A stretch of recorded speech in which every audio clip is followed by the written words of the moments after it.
Today it's time to stop singing and start swinging. I just need you to know that I see you and I'm proud of you. I need you to remember that you royal and we proud. He took at least 9 that we know about. And I'm not speculating because he told this to me himself. God has a funny way of showing you lessons. Today it's time to stop singing and start swinging. I just need you to know that I see you and I'm proud of you. I need you to remember that you royal and we proud. He took at least 9 that we know about. And I'm not speculating because he told this to me himself. God has a funny way of showing you lessons. Today it's time to stop singing and start swinging. I just need you to know that I see you and I'm proud of you. I need you to remember that you royal and we proud. He took at least 9 that we know about. And I'm not speculating because he told this to me himself. God has a funny way of showing you lessons. Today it's time to stop singing and start swinging. I just need you to know that I see you and I'm proud of you. I need you to remember that you royal and we proud. He took at least 9 that we know about. And I'm not speculating because he told this to me himself. God has a funny way of showing you lessons. Today it's time to stop singing and start swinging. I just need you to know that I see you and I'm proud of you. I need you to remember that you royal and we proud. He took at least 9 that we know about. And I'm not speculating because he told this to me himself. God has a funny way of showing you lessons. Today it's time to stop singing and start swinging. I just need you to know that I see you and I'm proud of you. I need you to remember that you royal and we proud. He took at least 9 that we know about. And I'm not speculating because he told this to me himself. God has a funny way of showing you lessons. Today it's time to stop singing and start swinging. I just need you to know that I see you and I'm proud of you. I need you to remember that you royal and we proud. He took at least 9 that we know about. And I'm not speculating because he told this to me himself. God has a funny way of showing you lessons. Today it's time to stop singing and start swinging. I just need you to know that I see you and I'm proud of you. I need you to remember that you royal and we proud. He took at least 9 that we know about. And I'm not speculating because he told this to me himself. God has a funny way of showing you lessons. Today it's time to stop singing and start swinging. I just need you to know that I see you and I'm proud of you. I need you to remember that you royal and we proud. He took at least 9 that we know about. And I'm not speculating because he told this to me himself. God has a funny way of showing you lessons. Today it's time to stop singing and start swinging. I just need you to know that I see you and I'm proud of you. I need you to to remember that you royal and we proud. Barbershop conversation, guys. Feel free, hit the subscribe button, JP, JJQ, what it do? Jeff Smith, Sundu, what's up, man? Where's love is the word? She's around? She hit me in the DM a couple of times. She's around, man. You know who else is around? The gentleman, also known as Lincoln Curtis Gerald Hawthorne.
Hey, Lincoln Curtis Gerald Hawthorne, and the shop is officially open. Appreciate you, big homie. Man, you becoming a maestro on that son of a gun, man. Welcome to the show, man. We hype, man. We gotta. Woo. Thank you. Leave the door open. Appreciate you. Let's rock and roll, man. Big homie Coop main event. Where shall I start? Nick Cannon's having his 10th child. If Nick Cannon's changed his last name to Nick Williams, this story would be a viral story. Black woman would be in an uproar. Every social media blog will be calling him irresponsible. How's he going to take care of all those kids? Even if he had money. But because Nick Cannon is in the matrix and the media blogs need him to be successful. If not need him, they need the machine that pumps him. So Nick Cannon is doing God's work. He's having all these kids. It's beautiful. If it were me, oh, y'all would tear me a new asshole. Hey, if I had a child that y'all didn't know about, oh, man. Oh, man. Oh, man, that would be... Oh, y'all would have so much fun with me.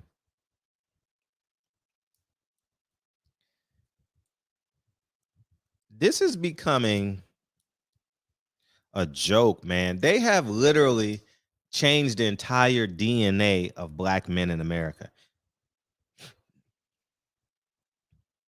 They literally changed it. Y'all be in line at those dispensaries. What's up, Broken Traditions? Make sure y'all go subscribe, man, and go watch that interview we did, man. I'm piecing it together brick by brick on my platform so you guys can go subscribe to his. And if you watch any of those videos, man, please support him. But you guys are standing in the line. I'm saying you guys because I've never stood in line at a dispensary. Don't you know they're changing your DNA through those dispensaries?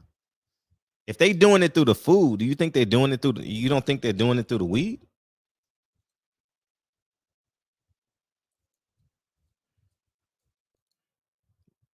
"22, you're tired with a belly, you got titties,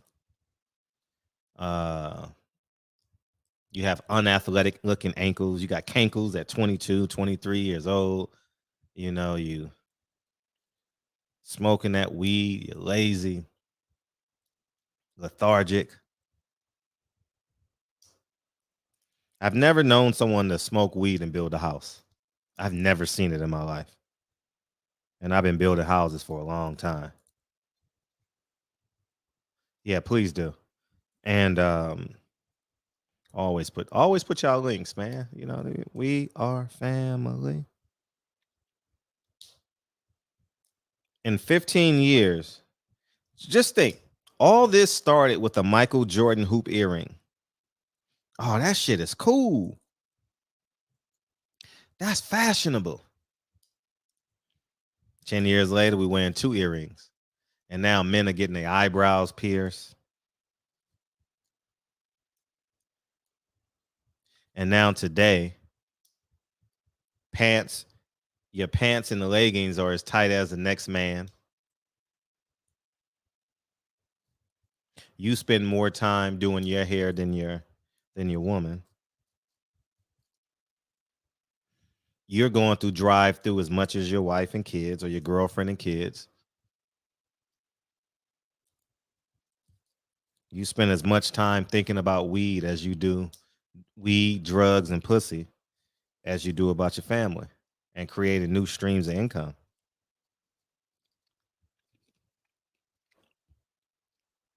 And I see it. I drive through LA every day. I see it.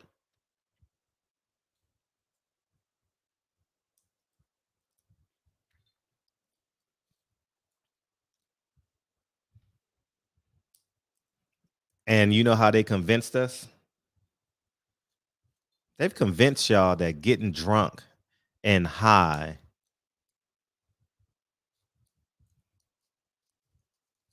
was the coolest thing ever.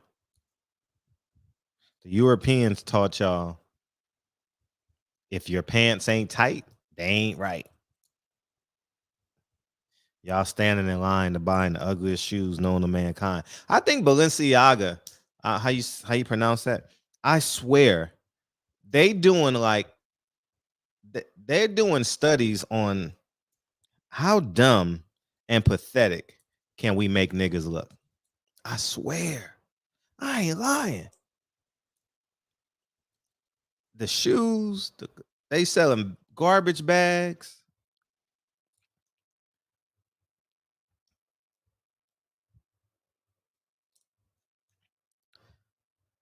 They got us doing everything, man. And I think it's time that we be introspective in terms of how we build our foundation of integrity. Because, yeah, they got to be doing a social experiment. Yeah, that's a better term, social experiment for sure. I'm gonna post that on my Instagram before I go to bed. They have convinced y'all to post more pictures with celebrities than with your friends and family. You be with your best friend every day. You never post them. Not that it's a big deal, but I'm telling you the mindset.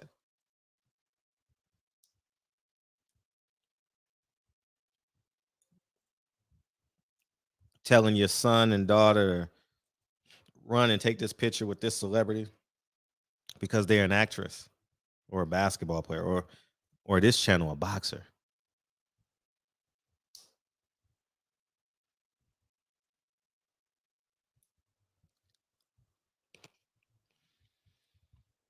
I look at our society, and Nick Cannon is a microcosm of where we're headed, because Nick Cannon will be celebrated. You know, and our religious leaders, Louis Farrakhan, the same way. He's going to be celebrated.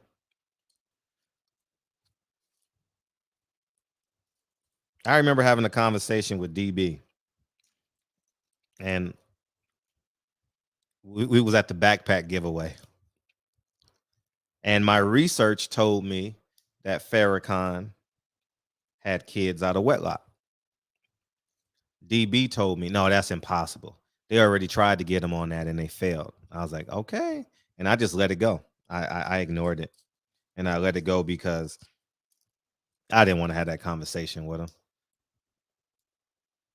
But this year at Savior's Day, The man said, I got a whole lot of kids and a whole lot of women, and my wife didn't approve of it. I guess he still has integrity. I guess he's still a leader. You know, it's the same thing as these pastors. Hey, what that pastor say? Y'all didn't buy me a Movado watch. Pastors are going viral for promoting Anglo-Saxon lifestyles. Have y'all noticed that?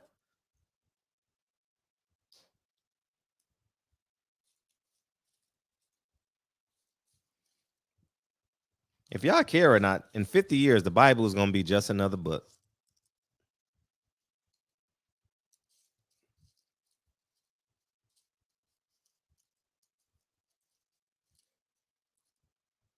God is going to be a like idea. Like, yeah, man, it's cool, but you know what's better to be? Free, liberal. Do what you want. Don't live with no boundaries. Be free. You ain't got to raise your kids. The government will. Welfare, Section 8. The government kicked me out my house. I've come to the conclusion on that. The government can't kick a man out the house. And then I was looking back at my experiences being a man. Dre was in med school and never paid a bill. She didn't know I was suffering. I was in grad school, teaching, training. Dre will tell you these stories, but she never knew that I was hustling. But I never told her. Never. We had a 3-bedroom, 2-bath apartment in Whittier. We was paying $1,200 a month. Imagine that. 3 bedrooms, 2 baths, $1,200. That sounds like a steal these days. And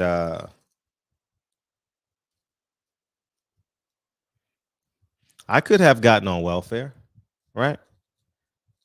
Or Dre. I mean, I could have told Dre to go down to the county building and go get WIC and SSI. I don't know whatever it is. Not SSI, but WIC, and I didn't.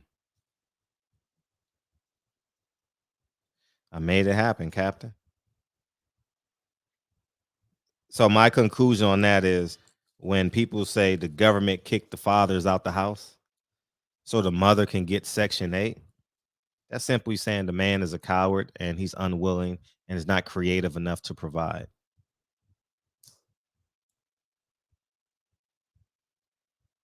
That's a cop-out. That makes us weak. I remember it was Hannibal and Champ. And make sure you guys go subscribe to Cooking with the Champ.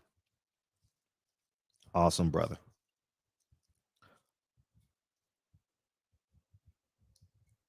We got to get back to being not the cool father.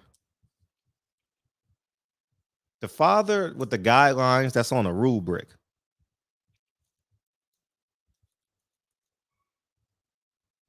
Not forget being a cool dad. You know what I mean? That shit gonna get you in trouble, man. Smoke you. Next thing you know, your son gonna be 16 and you gonna be smoking weed with him.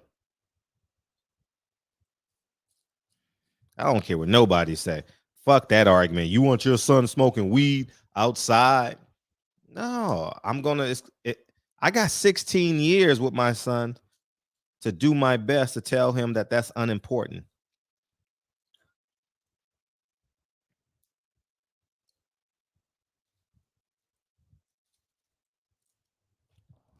I don't know if he was drinking and smoking with him, but I know he was fucking him.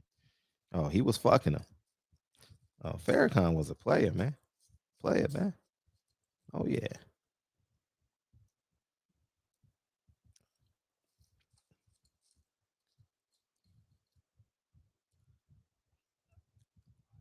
I'll wait for a caller. So we got to ask ourselves, man, what's more important?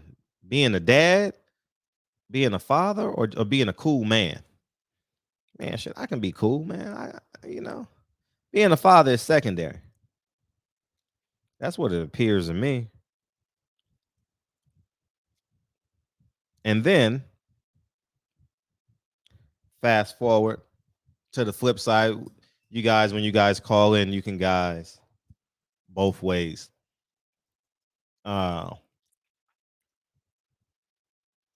Crawford says he doesn't need Earl Spence. I mean, from a literal sense, nobody needs anyone, right? Right? If you really want to have that conversation. Earl don't need Spence. Spence don't need Crawford. I dare you to live with that, though. Both them men will be bastards of boxing if they don't fight each other. They don't want to live with that on their conscience, man. Why you never fought Crawford? Why you never fought Earl? Man, hell no, I don't want to live with that. I definitely don't want to live with that shit, man, if I'm human. And then there's a certain section of the fan base that will never respect you again. The biggest duck in the history of modern boxing is Riddick Bowe and Lennox Lewis. Everybody has Lennox Lewis as a top 10 heavyweight of all time. No one even mentioned Riddick Bowe. Riddick Bowe's most famous moments, his top 2 famous moments is Fan Man, right? Fan Man and throwing the belt in the trash. It's not for in the ring. Yeah, man, when you don't fight the fight you're supposed to, boxing's going to be cruel to you, man. And boxing was cruel to Riddick Bowe coming down the stretch, you know. And now when you listen to him talk, you realize he had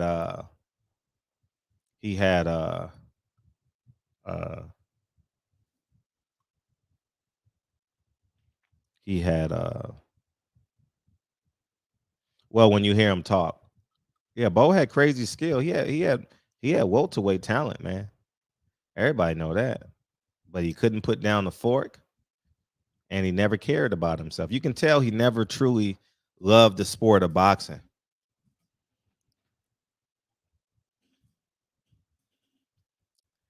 Sugar Ray Leonard, Aaron Pryor. That was before me, but modern, yeah. That's definitely, that might be number 1. Number 2, and look at Sugar Ray Leonard. That man got to work to make a living. Look at him. He's everywhere. Sugar Ray Leonard is everywhere. You're going to see him next week somewhere.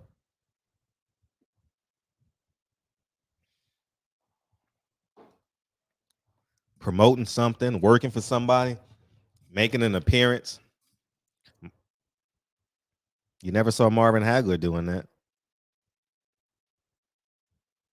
We got to start taking care of ourselves, man, and do what's right.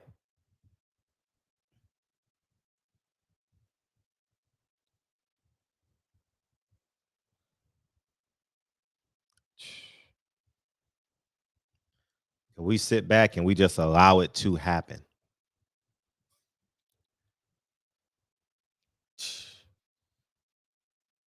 It's awful.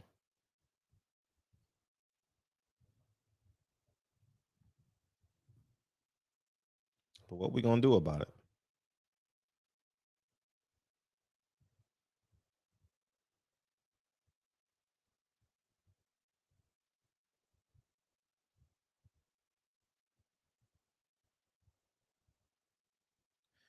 But getting back to Nick Cannon,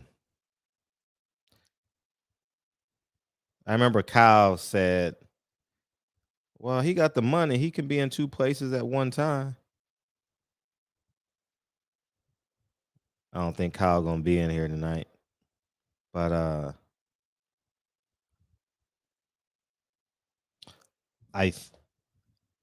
and then yesterday, I wish he was here to fight back on this if he so choose. But he said he got to drop one of his children off at 8 and then the next child at 9. And to be throwing off his whole schedule. That's 2 kids that live with him. You know, he got a beautiful family, and they making it do what it do. Nick Cannon got 10 kids by what, 8 or 9 different women, 7 different women. How he gonna take the kids to school if they all got to be at school at the same time? So that means you're gonna drop one kid off at 7 o'clock, and he got to sit there and freeze in the wintertime, no matter where you at. You drop him off January 13th. That kid got to freeze, man. It's cold outside.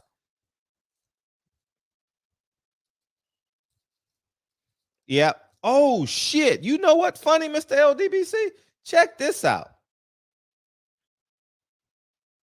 You gonna laugh when you see this. Watch this. Watch this shit. The last song I played today before I started the show. If You Think You're Lonely Now by Bobby Womack. I was just listening to him.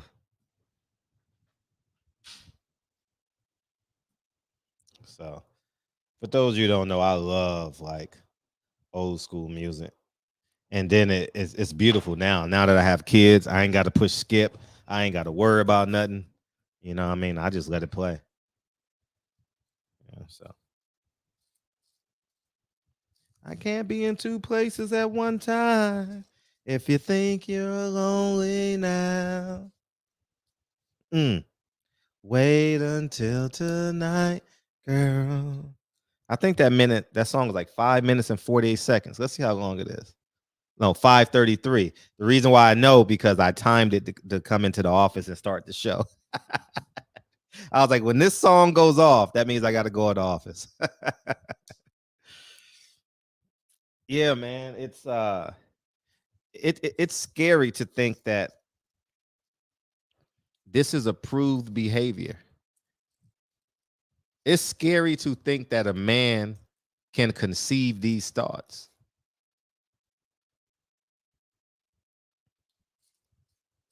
You mean to tell me a man can say, I can have 10 kids and they all don't live with me? And doesn't he have like a grueling schedule? Isn't he working a lot? And I don't know. I don't follow Nick Cannon at all. And then I was on Broken Traditions yesterday. We had a great convo. And did you know that Nick Cannon, sub boxer sparring, is not even talented? Y'all didn't even know that, huh?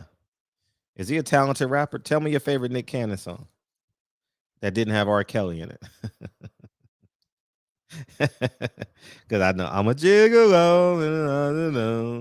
After Gigolo, have you ever gone to Apple Music or Tidal and wanted to hear a Nick Cannon song?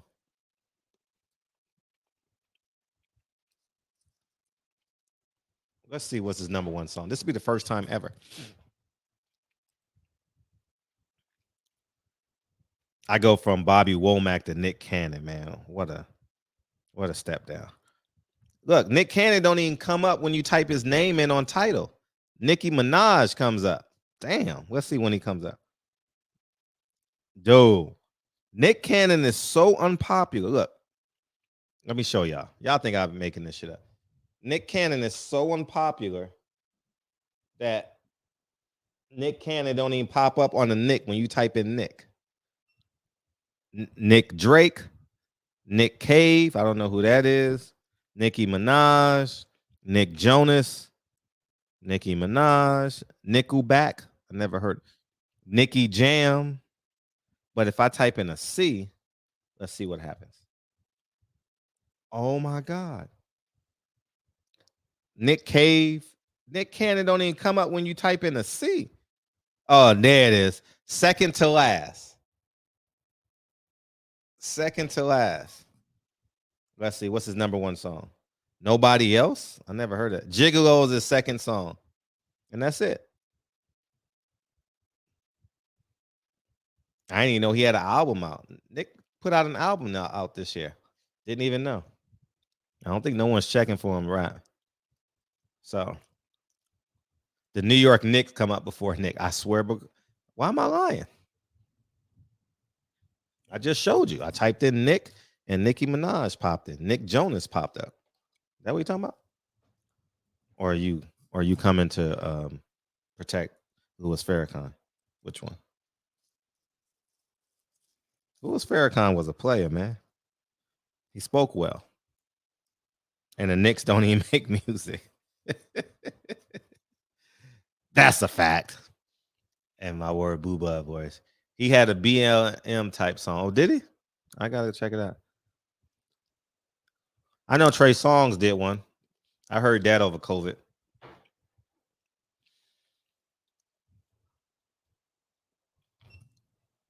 Anybody beaming in? So I think men get more credit for doing social media things than being fathers. Like a rapper, an actor, buying Balenciaga. I don't even, but I know I'm missing a syllable, but I remember I was interviewing Tank in downtown LA at the where is that at? At the Marriott. And I was like, man, what are those shoes, man? They ugly. Tank said, man, they cost $3,000. I said, they still ugly. Money don't make your shoes look better, man. Like Broken Tradition said, man, they doing a social experiment, dog. That is a fact. They doing a social experiment on us. They selling trash bags for $1,700. Somebody gonna buy it. Be like, nigga, I got this trash bag. Why you just didn't go to Big Five? Why you just didn't go to Big Five?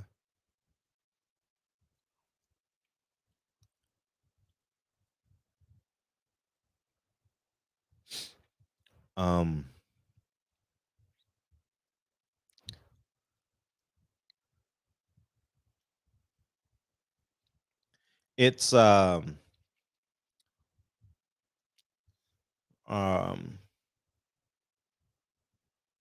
it's horrific, man.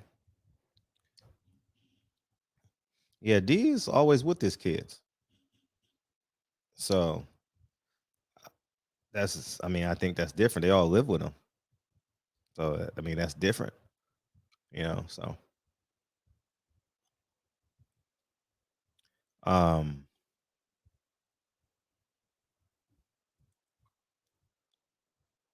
man, we got to do better, man. I'm just flabbergasted.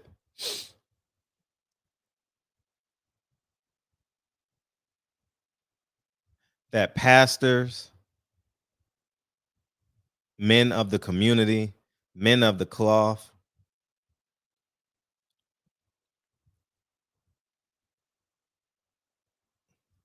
ain't said nothing about this.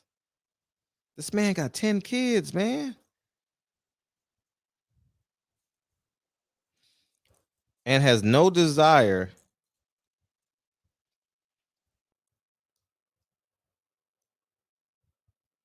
to Nick Cannon hate is not a good. Beam in and state your point. I've been looking for you all day, Dante Payne. Beam in. I'm not gonna respond to you in the chat. Beam in. I like when people disagree with me. Beam in and call in and disagree. Here's the link. Here's the link. Beam in.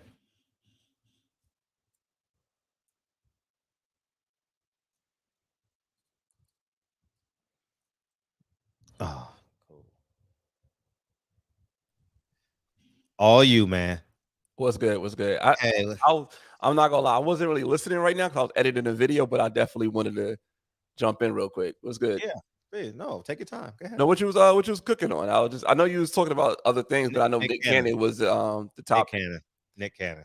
All right. I just want to put this out there real quick. I don't know if you noticed this or not, because we spoke about Nick Cannon a number of times. Mm-hmm. Do you realize when it start happening, him having all these kids? No. All right. You know about him apologizing for saying the anti-Semitic words, right? Mm-hmm. A little bit after that, a lot of women start getting pregnant. I feel like this is his way of his masculinity being like attached again. Because I was like, after that happened, he started having a whole bunch of kids. I could be wrong, but I that's what I noticed. That's what I noticed. And it's not a good look. It's definitely not a good look. Because if he have all these kids all over the country, you can't be there for these kids for those little events. You can't be there to help with the homework. You can't be there for the one-on-one times. You can't be there for the nightmares. You can't be there for the sports. You can't be there for the ballerinas. You can't be there for the dance recitals. You can't be there for everything because you got to work. You could probably hit the women off with bread, but you just a paycheck. I couldn't agree with you more. Yeah. It's real subtle, you know, like putting a seatbelt on your daughter and kissing her on the forehead. When your daughter's backpack is bigger than her, you help her, but she's stumbling, walking sideways, and picking them up from school. Yep.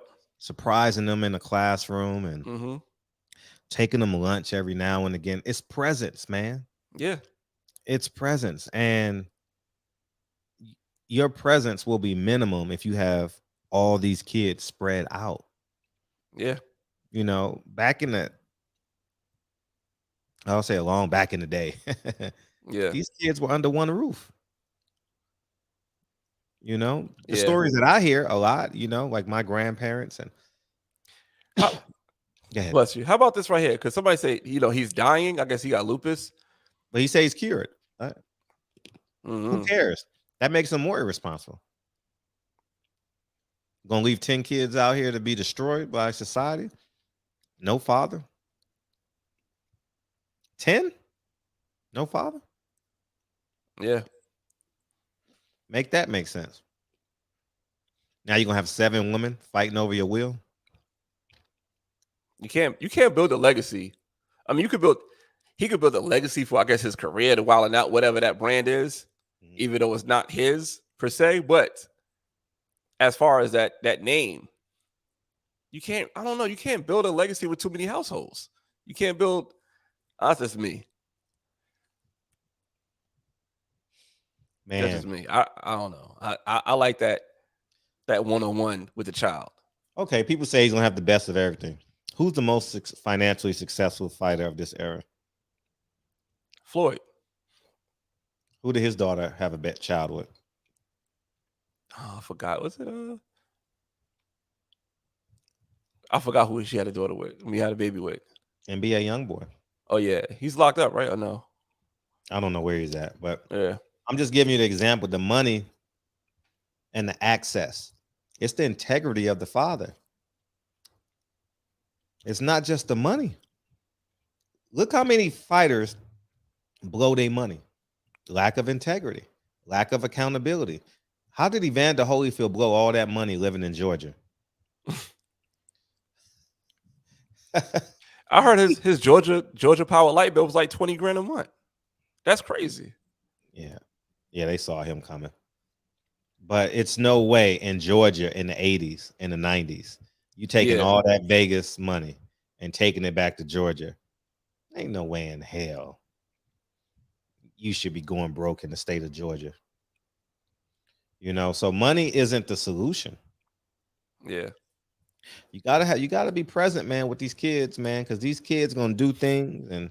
And Kennedy tries to, I remember in daycare, Kennedy would put things like in her lunchbox after we put the stuff in the lunchbox, like a doll or you know what I mean? But I was there to check it sometimes. I'm sure some days that's why she did it, because she got away with it sometimes, right? Yeah. And but I caught her sometimes. And that 2-minute conversation is a life lesson. You don't see it in the time, but it's a life lesson. Every time you speak to your child, it's a life lesson. Yeah. And what they're gonna be doing? FaceTime? They probably can do Zoom, you know, put them all on Zoom. And yeah, they got like the multiple FaceTime where you could have like 10 people on it. But who want that kind of attention from their father, like on a day-to-day basis? You want that like you said, the one-on-one time, the little moments. I know so. I know how important that is, because if I spend too much time with Kennedy, Lincoln will just accidentally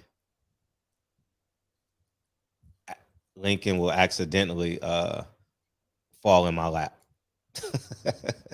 You know what I mean? Will accidentally fall in my lap.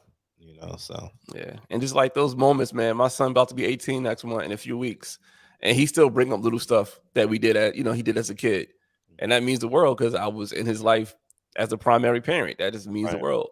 Right. Yeah. I see it every day, man. I live it every day, so I know those moments. Like today, we had to do our backpacks at night because I got to make the smoothies in the morning. So I said, I need y'all help. We got to pack our backpacks now and put them by the door because Daddy's making the smoothies in the morning. So that means I don't have as much time to spend with you guys in your room and come on, let's go. It's school time and stuff like that. So, but fathers, man, men, those insignificant moments that we see with our kids, like teach them how to tie their shoes and double tying them when they're in elementary school, so the teacher don't have to keep on tying your kid's shoes, and purposely cutting the sandwich so the sandwich don't slip off when he's biting it. You cut the sandwich in squares so he can eat it peacefully. Those little moments are so important, man. Like, it's worth more than money, man.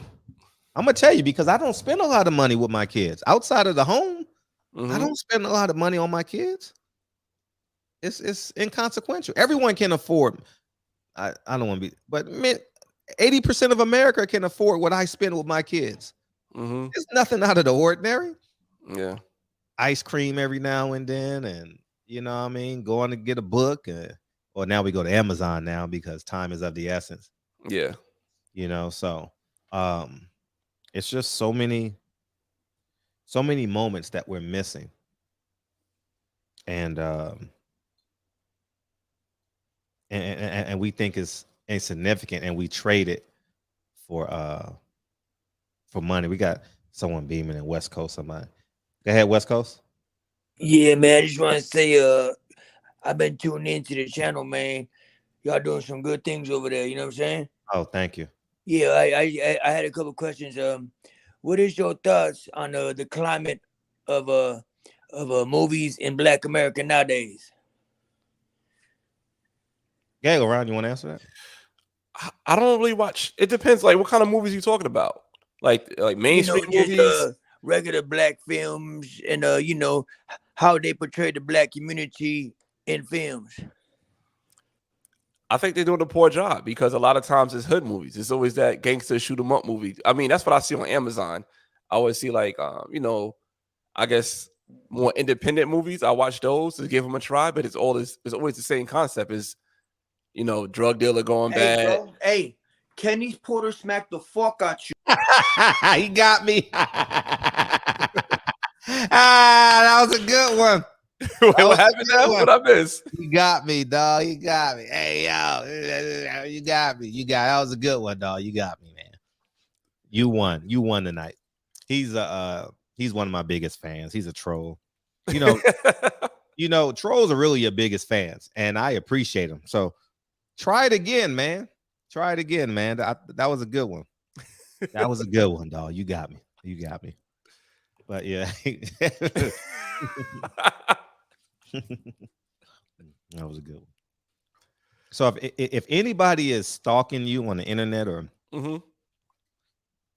don't stop them.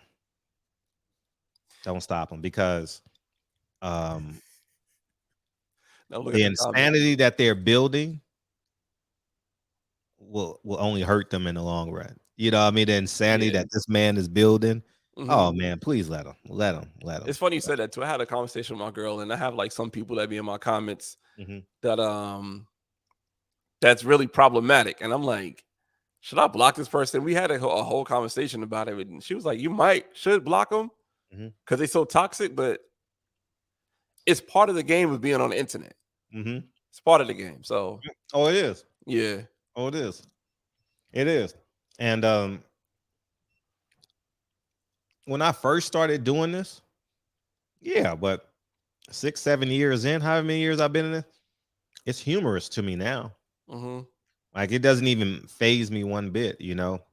That's why I laugh. Like, it's, man, come back in with a new name on Sunday, man, because you got me on that one. Well, he changed his name all the time? Just the first time, but okay. But he called in last time, so yeah. But yeah. I'm just looking at the comments. Somebody said, plus that random question, what do you think about black movies today?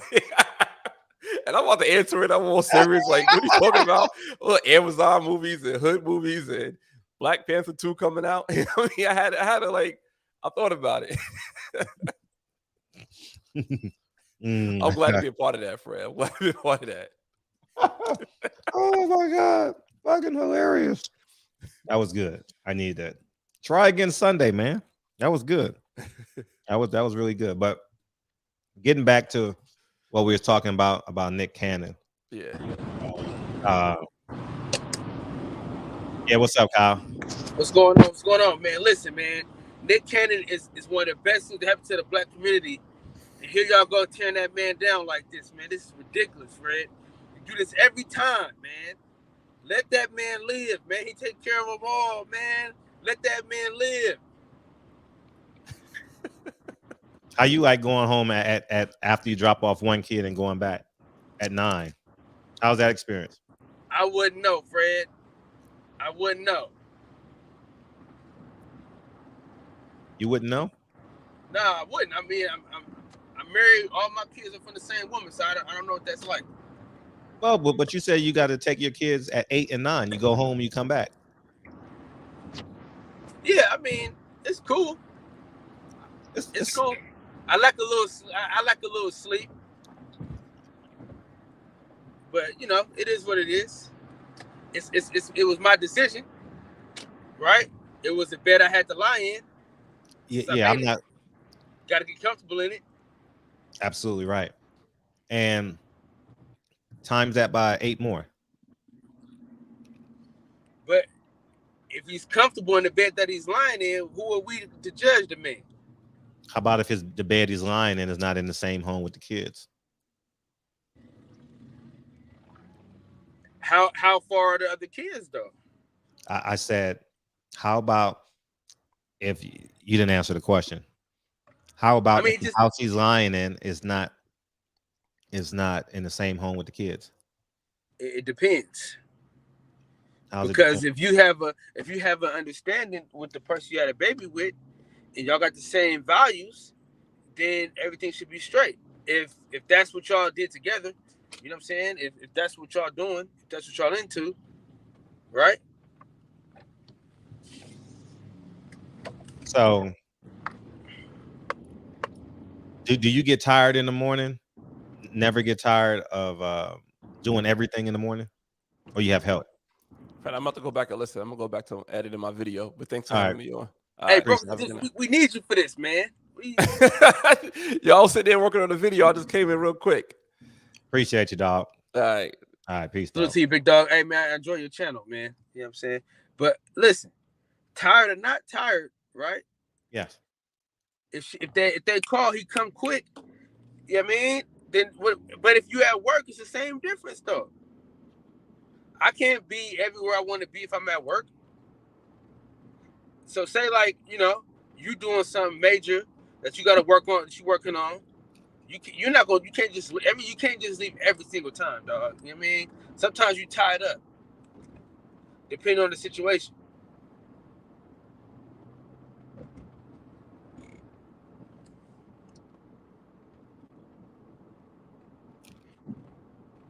You hear?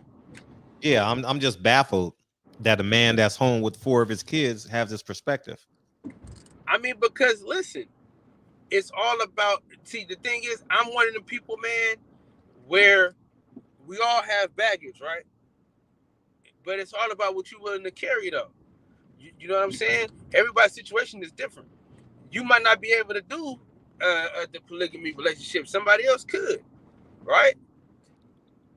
Somebody probably could be monogamous. You probably can. You know what I mean? That's what it comes down to. You probably, me and you can't have 10 kids with 10 different women and it'd be okay. But that ain't saying that he can't.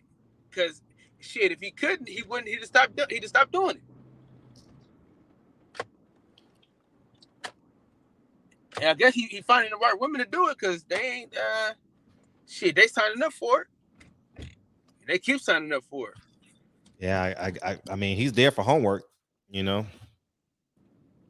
He gotta be there for something. Yeah, I mean, he's there for something. Shit.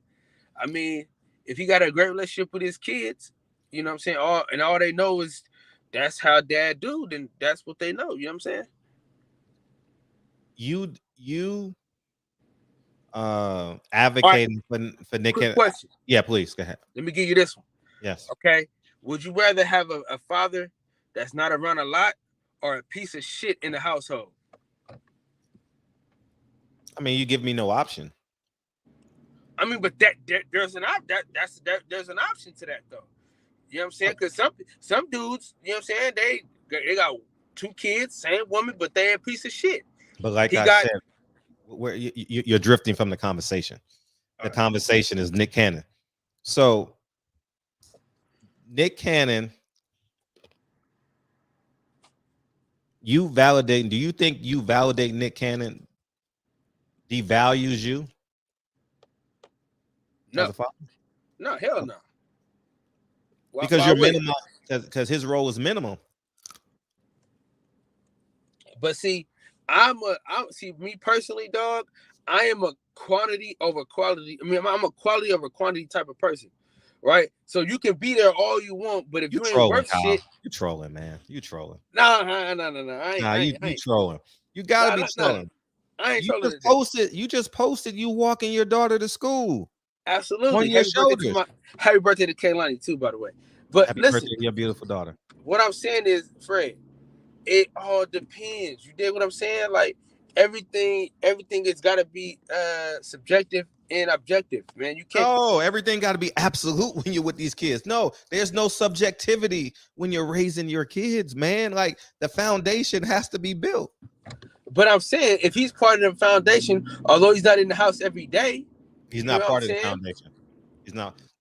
He's paying for the wife to build the woman to build the foundation. But what if he? Okay, this is what I'm saying, right?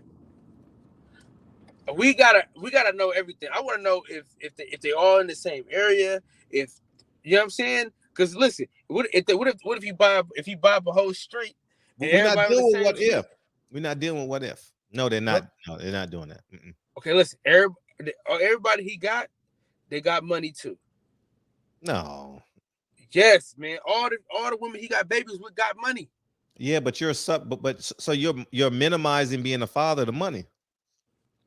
No. Money equals father. Money equals great father. I mean, it can. You know what I'm saying? But what I'm saying is, I just don't think you could say he's not a good father because he ain't in the household. But if he's still in his kid's life though. Being in your child's life is a different conversation to have. It is impossible to raise your child over a smartphone consistently. Okay, so what do you say about? I ain't gonna do that because you hate when niggas do that. So I ain't gonna do it. Well, what if this? What if that? What if this? Yeah. You know, I know you hate when niggas do that shit. So, but no, because it deviates from the conversation. It's like a commercial break for the person that doesn't have an answer. Right, but the reason why I was saying that is because there's so many different professions that do that give you that option. So you feel what I'm saying though? No, I understand what you're saying, and I think it absolutely makes no sense. But what I'm saying is, so if a motherfucker is in the Navy, he comes home after 2 years though. But dog, he's still absent like a motherfucker though. You're not in the house every day. You're not in the house every day. Yeah, but if Nick Cannon was in the Navy, then he would have to go to 7 homes. So you give one. So it's 7 days a week. Is that what he's doing? 1 day a week? How much of parenting is nonverbal? Kyle, would you say? I say a good bit, maybe good bit. Give me a percentage. I mean, you gotta go 50%. Well, you know what you just admitted? You had to be there. So that means Nick Cannon at best is a 50% father. I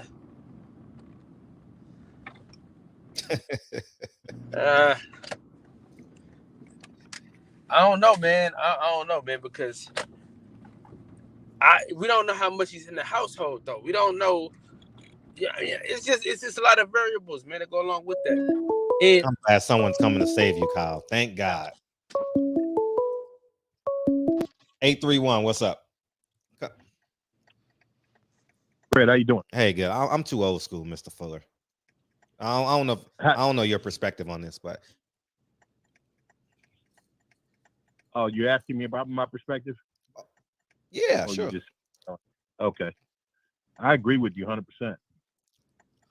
Me and Mr. Fuller agree. We ain't agreed in a month. Yes. Go ahead. Yeah, I agree. That's only because he would disagree with me, but go ahead. Yeah. Was that Kyle that said that? Yeah. And Kyle is going to do some club stories about women and men who aren't raised by their fathers in about 4 hours, 5 hours. Watch. Club Chronicles? Yep. I might not do it today because it's a Thursday, so I don't know how goofy niggas can get on a Thursday, but this weekend for sure. Yep. And I want to bet they 7 out of 10 of them didn't have a father. But continue. Go ahead, Mr. Fuller. Yeah, I just think it's important for a father to be around. I was in the Navy for a long time, so I missed a lot of my life, and it was not a positive experience for him, because a lot of times. But when I was in port, I was at home, but I was gone. I missed about half of this childhood because of that commitment. So yeah, that's not a positive thing at all.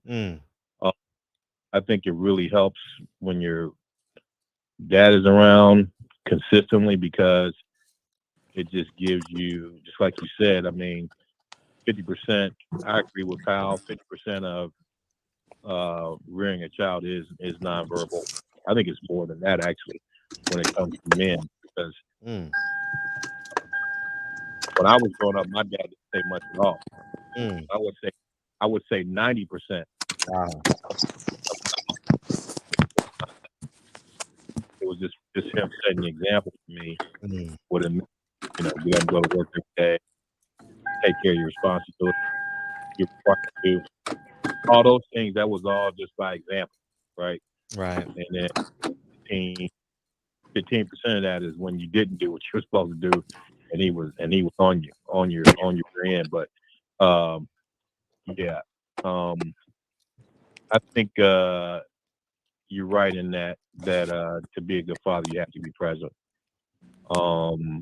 But that's really not 100% true because I think if his children know who he is and the women that are the mothers, they really encourage them and they speak well of him in his absence, then that can actually make up for some of that, in regards to allowing them to still foster some sense of identity, because I think a father gives children identity, a sense of self, who they are, what their place is in the world, and gives them the ability to face adverse conditions or, hard times and still straighten their backs and not succumb to things. I think the father gives you that foundation. So it's very important that he's around. The problem that I have with what's going on with Nick Cannon, it just seems too much like the breeding that were set up in Arlington, Virginia. That's breeding farms of chattel slaves that were set up in Arlington, Virginia, where they just basically, when it became illegal to import slaves, import people from Africa and place them into chattel slavery. When it became illegal to do that, then what happened was a lot of breeding farms were set up in the United States. And what they start doing is, having that's where that term MF comes from. MF, because they would have certain young men sleep with put bag, sacks over each other, over their heads, turn off the lights, and you can have sex with, you be having sex with your own mother in order to breed, like they bred us like animals. Yes. Just straight up, and so for me, I mean, that is the reality of it. And for me, it's like when you look at when they had studs that went around, they would take them to different plantations and have sex and impregnate different slaves, the ones that weren't already raped and had the bloodline diluted in that sense. But they would also have huge breeding farms and breeding systems where they would breed us like that, especially when it became illegal to import people and place them in chattel slavery. So it seems too much like it's just a step above that when you have a guy that's just sleeping with these women, creating babies, and it just reminds me of that. It has a breeding undertone to it that makes me real uncomfortable with it, if that makes sense. Yeah, I like how you put all that together. I get it. I completely get it. And this makes parenting so much more valuable. You know what I mean? Now that I hate to use the word choice with you, Michael Fuller, but it is a choice, right? To have a kid with the woman you love. Since I'm speaking to a man, like why we should value it even more, right? Why you hate to use the word choice with me? I was joking. No, not on the gay side, but in terms of, well, it's not a choice because of the system. Okay. Yeah, I wasn't. By no means am I going. By no means what I was telling you to find the gold under the rainbow. No, not by any means. Right. Yeah. For me, it just reminds me of the historical reference, because a lot of people don't realize that when it became illegal to import, and let me, I'm going to say this and I'll stop. Take your time. One thing I learned about 2 weeks ago, I was reading about a guy that and it was thousands of people, tens of thousands of people who were in these same shoes. He was captured, taken into slavery from Sierra Leone, which is right off the coast. It's basically Africa. It's off the west coast. And he was brought here and brought down to Charleston and enslaved there, placed in chattel slavery there. And he ended up writing a book about it. But when he was taken into slavery in Charleston, he escaped. He was able to, in South Carolina, he escaped to North Carolina. And when he got to North Carolina, they caught him. So he was put in prison. They imprisoned him in the process of taking him back down and re-enslaving him in the South. And while he was in prison, he wrote his life story on the prison walls. And he wrote it in Arabic. He wrote his life story on the prison walls in Arabic. Okay. So this man wrote in Arabic, spoke spoke 2 languages. I don't know whether he could write in English or not, but he wrote his life story out in Arabic I don't know if you ever seen how difficult Arabic is to write, but he spoke Arabic, he wrote Arabic, read in Arabic, and he also, obviously had to speak English as a result of being placed in chattel slavery here in the United States. So my point in saying all that is that the narrative that's really spun a lot in Hollywood and a lot of things that they teach us in schools is that the people who were brought here were somehow illiterate, just running around in the jungles with no clothes on, things like that. They try to push that narrative.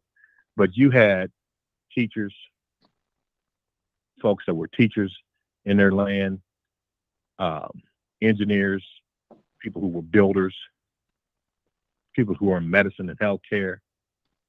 They had to have the same things, the same fundamental things, people that were in commerce, the same fundamental things that you need in American society, Western society, and the societies of today, or the things that they need in order to have a social structure back then in their land. It may have had a different twist or turn to it, but you still have the basic tenets of healthcare, rearing and educating your children, being able to build, manufacture, agriculturally, structurally build homes, right? Somewhat, you know what I mean? Yeah. All those things need to be present in a society. These are the people who were brought here and placed in chattel slavery. These were not ignorant people. Okay? And so, and for me, when I saw that, that's what really, that impressed me. Well, it had an impact on me because, this guy was writing, and I'll research his name and bring it back one day. But he was writing his life story on the prison walls in Arabic. Okay, so just to say all that, man, I'll say that what Nick Cannon is doing, I'll close there. What Nick Cannon is doing, it reminds me too much of the breeding that was done, use of studs that was done to populate the workforce, the slave force here in the United States once it became illegal to import captured human beings and bring them into chattel slavery. Birdman? Well, the Bible does say be fruitful and multiply, so I think that's what he's doing, man. He just multiplying the earth. Yeah, I think it's good to have a daddy around. Like when I grew up without my dad, because him and my mom divorced when they were one, and it was good. It was when I was one, and I saw him around a lot. And, he gave me money, and he spent a little time with me. But as I got older, I stopped seeing him as much, and I moved away. I had foster parents, and I moved away, and I stayed depressed a lot because all my friends would have their dads at the games and stuff, and it would just be me and my foster parents, but they were watching their son, my foster brother. So I think it's good to have a father in the house because I knew what I could get away with just my mom or my foster parents compared to if my dad was in my household. But I never heard any bad thing about him in the streets though, because a lot of guys grew up with my dad and they said, oh man, your dad's a hard worker. So that gave me a little pride. And so it followed on to me. But I'm divorced, got 3 kids. Then I got a daughter with my girlfriend. Then I have a son and I'm all over the place, man. It's hard. So if I could do it all over again, man, I would just stay married and raise my 3 kids. But I love all my kids though. It's just difficult, and you got a lot of money coming out all the time, and you got different characters. Like my kids all have their own kind of character, and it's hard to deal with a lot, especially my daughters, man. So I'd say, and I'm still working, and I'm a work in progress when it comes to dealing with my kids. I got a 21-year-old, and I'm trying to teach him the right way, but he's his own man. He's stubborn like me. But it's really good if you can have both parents in the household.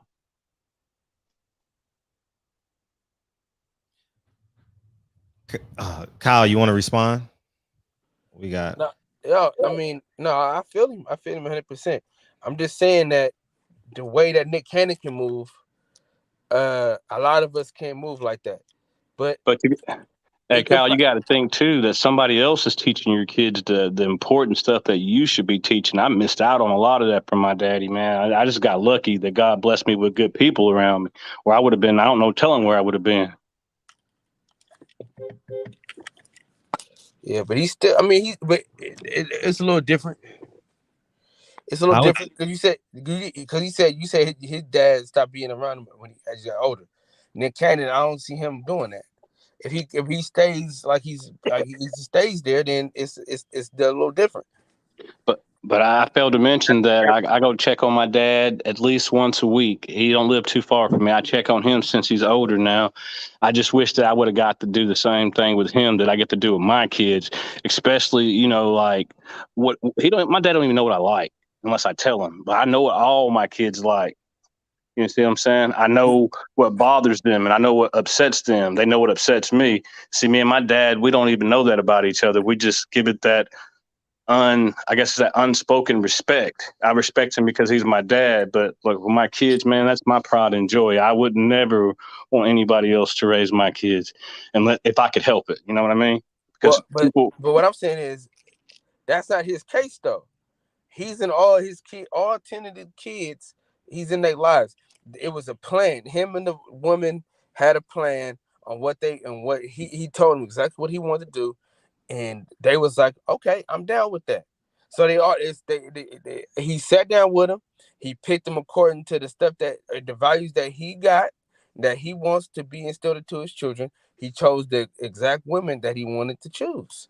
So it's like, you know, I think the kids is going to be all right, because I think if he's there doing quality time, he's at the games and all that good stuff, I think it'll be fine. I think it's important. I mean, it's good that you can afford it. I ain't knocking Nick for that, but there's certain stuff that money can't give you that comes natural from the bond of you and your kids, your blood. That's just something that you can't get back once it's gone.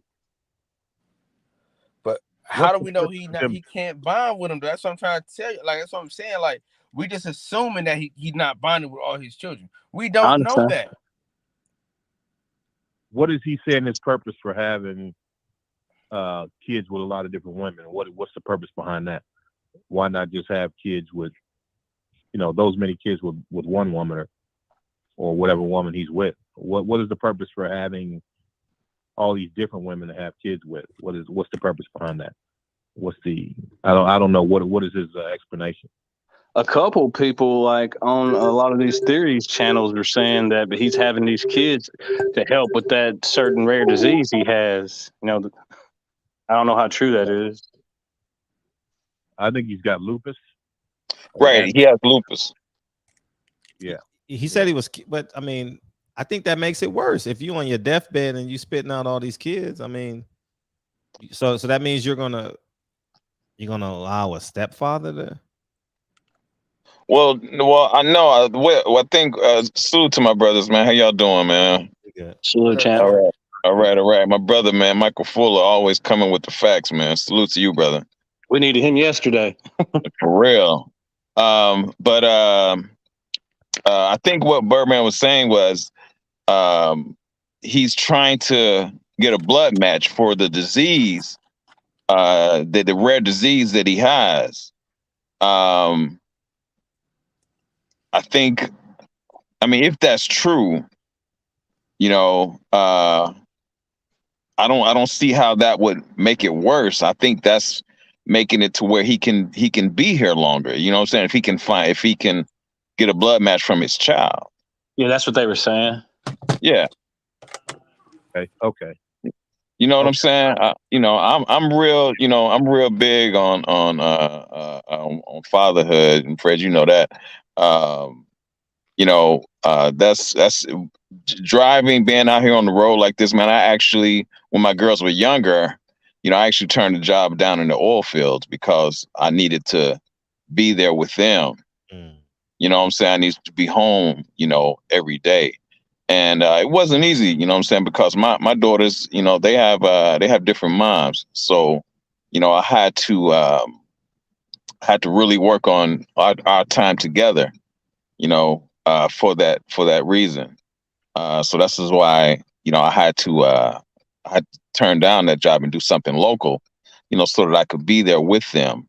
all the time. And you'll be surprised at how many people take their time. I understand that you have to work and take care of your family, but you take it for granted that everything's gonna always be cool, and you'll always be able to see your kids. I can remember when I was going through my whole custody thing, how that affected, my time with with my girls.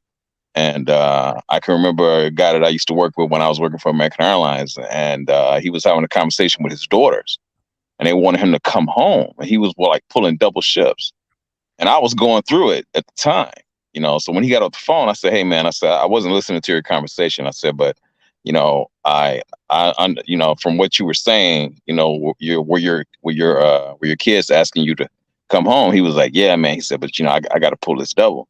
I said, "Look, man, so let me tell you," I said, that don't think that things are always going to be cool and you'll always have that time, man, because you never know what kind of left hook life is going to throw you. Facts.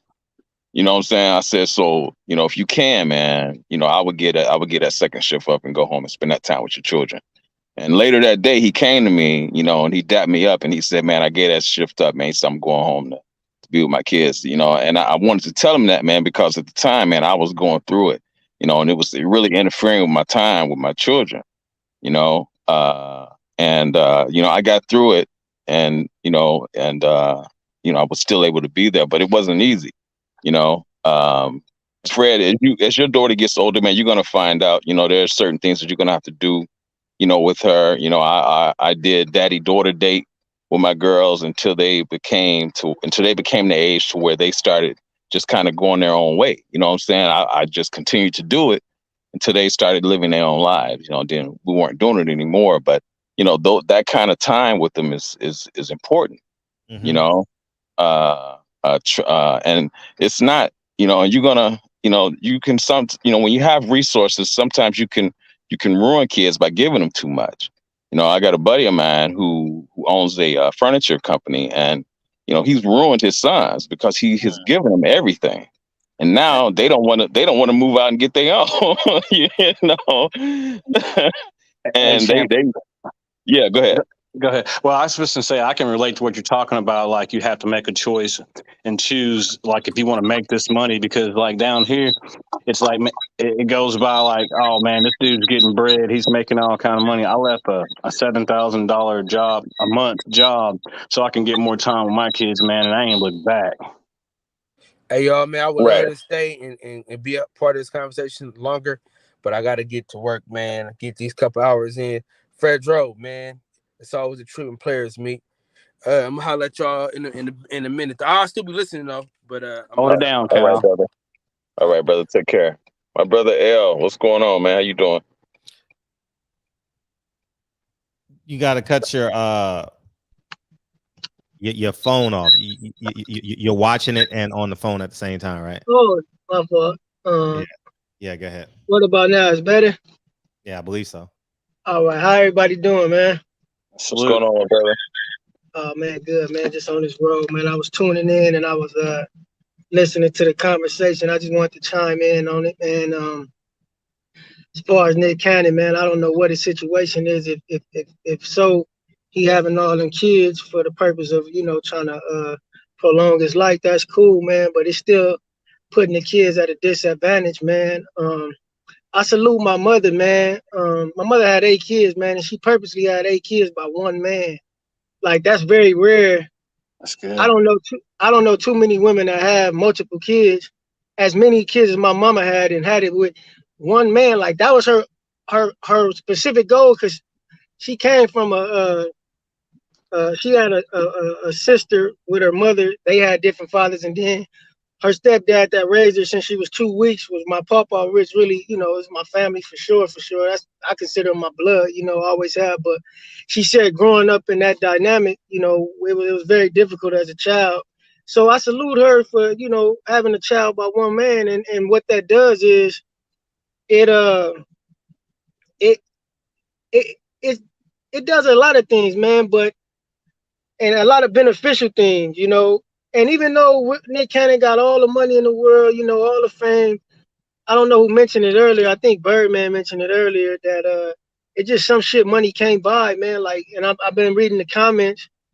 You know, it's so much you miss out on when you're not there in the house, man. The father has to be in the house, and the man cannot be in multiple households at one time. Like, and whether you think you can control it with your money, with your position as a parent, with your power, them kids gonna have some dissent against you as they grow older. I don't care if you buy them everything in the world.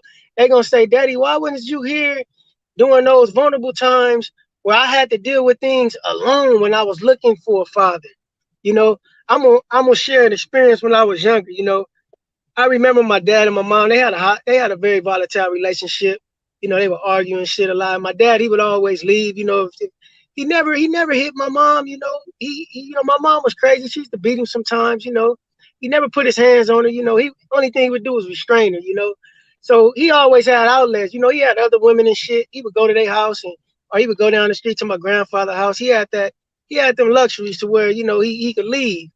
But I remember the times that he wasn't in the house, the onus to protect the house fell on me. And I remember as a little nigga, I would have to like carry weapons in my room when I go to sleep. Cause I'm like, growing up in the hood, growing up in Compton in the 90s, it was like, man, we had motherfuckers try to run in the house after doing drive-bys. Like, we had all kinds. So I remember, like, I'm like, damn, I used to have to carry a knife under my pillow. I used to sleep with some bowls of bleach, and I would put dish detergent in it just in case somebody like tried to climb through my window. I said, I'm gonna throw that in their face, blind them, and stab them. But I only thought like this when my dad wasn't around. When my dad was in the house, I didn't have to do that. So I remember, like, damn, I never shared this with nobody, but I remember when I was young, I said, man, there's a lot of vulnerabilities that a child faces when the father not there. Even though I know my mama was gonna ride for me, it's just a certain level of protection that your father brings to a family structure, man. The father is so important, man. Like, even me being on this road, man, I just got off the phone with my girl, and she was crying like, I miss you, you know. And I'm like, I can't talk to you for long, babe, because I got a job to do. If I let you like transfer that energy to me, I'm gonna start feeling sad because I'm already dealing with that. Like, I want to be in my child life 100% of the time. Like, I don't know if this was Birdman that mentioned that, but somebody mentioned, like, man, you don't want another man raising your child. You don't want nobody else instilling in your child what you should be instilling in them. Because once that influence is gone, man, you can lose your kid, man, and you will never have a chance to get them back. Once the streets get them, sometimes it's a wrap. It's over with. You got to have a special child or have to have a mother that's special when you, in your absence, to be able to carry on a job that's intended for a man. It's very rare, man. I'm not leaving. As long as I can help it, I'm not allowing my child to be raised or my children to be raised by nobody but me, because I got their best interest. Point blank, period. So, you know, whatever the case is that brother doing it, I'm not gonna knock him. You know, that's his business. But I can tell you this much for sure: them kids gonna have some dissent towards him, because they gonna be like, for whatever reason, Dad, you wasn't there when I needed you, because these situations gonna come up. Thanks. Yeah, you're absolutely right about that, Al. You definitely made some good points, man. You know, it's and you're right. It's not about, you know, there are things, man, that I did with my daughters. You know, when I didn't have the resources, you know, and it's not about that. It's just your presence. Exactly. You know, it's your presence. And there was things that we did, man. I would, you know, when I didn't have the resources, I would go and get water balloons. You know what I'm saying? Balloons are 99 cents, and I would fill them up with water, and we would have balloon fights. You know, I would take them to the park, and I would take the kicking shield and the pads, you know, and train them like that, and we would make a whole day out of it. You know, where's that feedback coming from? Yeah, that's what I'm telling L. The feedback. It's your feedback. Oh, okay, man. okay. Yeah. You know what I'm saying? You got me on 2 devices. Oh, okay, Oh, okay. L, you Yeah, got me on. yeah. And we would make a whole day out of it. Is that You better, know what I'm Freddie? saying? I think so. We'll see. I think that is. Yeah, I think that's better. Sorry about that, champion. It's cool. Yeah, we would make a whole day out of it, and it was just things like that, that I would do with my girls that didn't take, you don't have to really do a lot of extravagant things with your children. You know what I'm saying? There's things that you can do that don't cost a lot of money, but you just being there, like you said, you being there is more important than just spending a whole bunch of money on them. Man, I'll be honest. I don't know if I've ever spent $100 on Lincoln and Kennedy in the evening. Like, I'm talking about them as an individual. Like, I don't think I've ever spent that much money. With movies is $9. Mine is $16. That's the most expensive thing I think I've ever spent on them is a movie ticket, probably. Like a book is $5 for a kid. Right. It's not the money, man. It's the presents. I haven't spent no money on my kids this week on Lincoln and Kennedy. I spent not one dime. I've picked them up and I've taken them to school, but I haven't spent no money on them. I tell you what, Fred, hey, if you started out like that, man, it's hard to get out of that because I'm dealing with that with my 17-year-old right now. If he feel like he can ask me for anything and me get it, but if I don't get it, he don't want to come around. That's because me and his mom we're divorced and separate, and it's hard to get a reach of him. He's doing good in football and everything. So, but that quality time is something you cannot get back. I tell anybody, young, old, or whatever, I don't care what it is, a text message, anything, just try to spend time with them as much as possible because they grow fast. Yeah.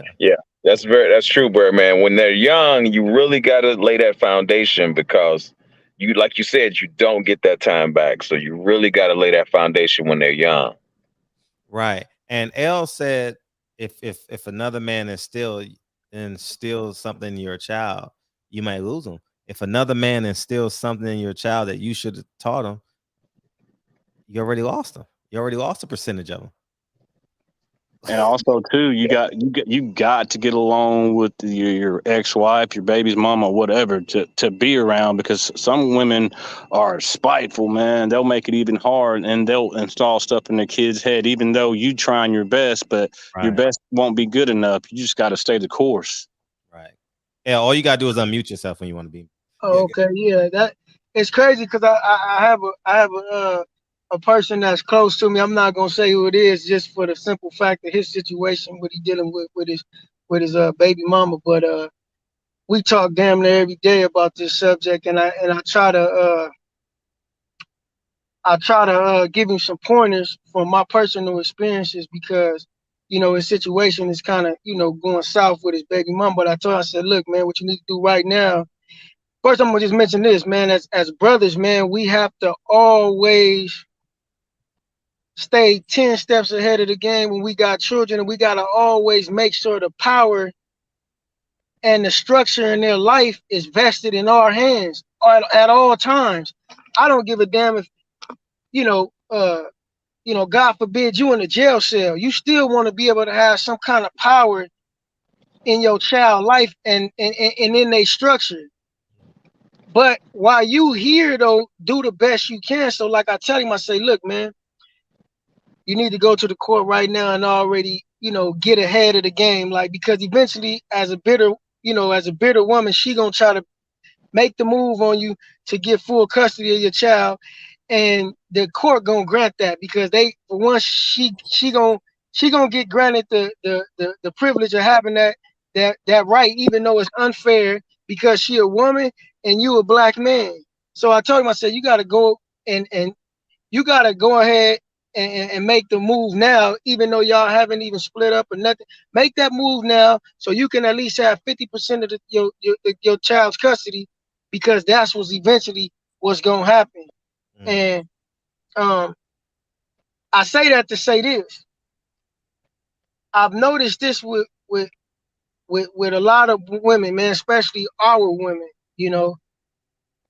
the idea of co-parenting, this is the crazy part about society, like, and how just degraded, and how far off we are from just sense and just things that's just family structure. Like I was telling you, I said, in today's society, the family structure has no value at all no more, especially in the Black community, because the thought of co-parenting, think about this, the thought of co-parenting is more appealing than raising a child in a two-parent home.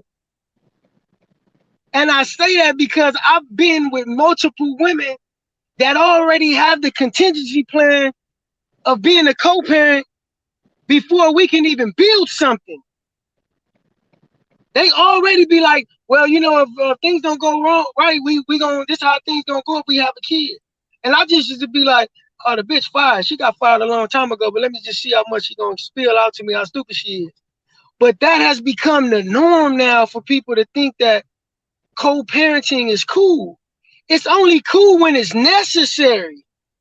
When y'all can't have, when two people can't raise, when a man and a woman cannot raise a child together in peace and for the benefit of that child, then yeah, y'all might have to go ahead and split and still be present, both parents in the life of the child. But this has become the norm, though. This is like the precedence. This is becoming more important than raising a child in a two-parent home.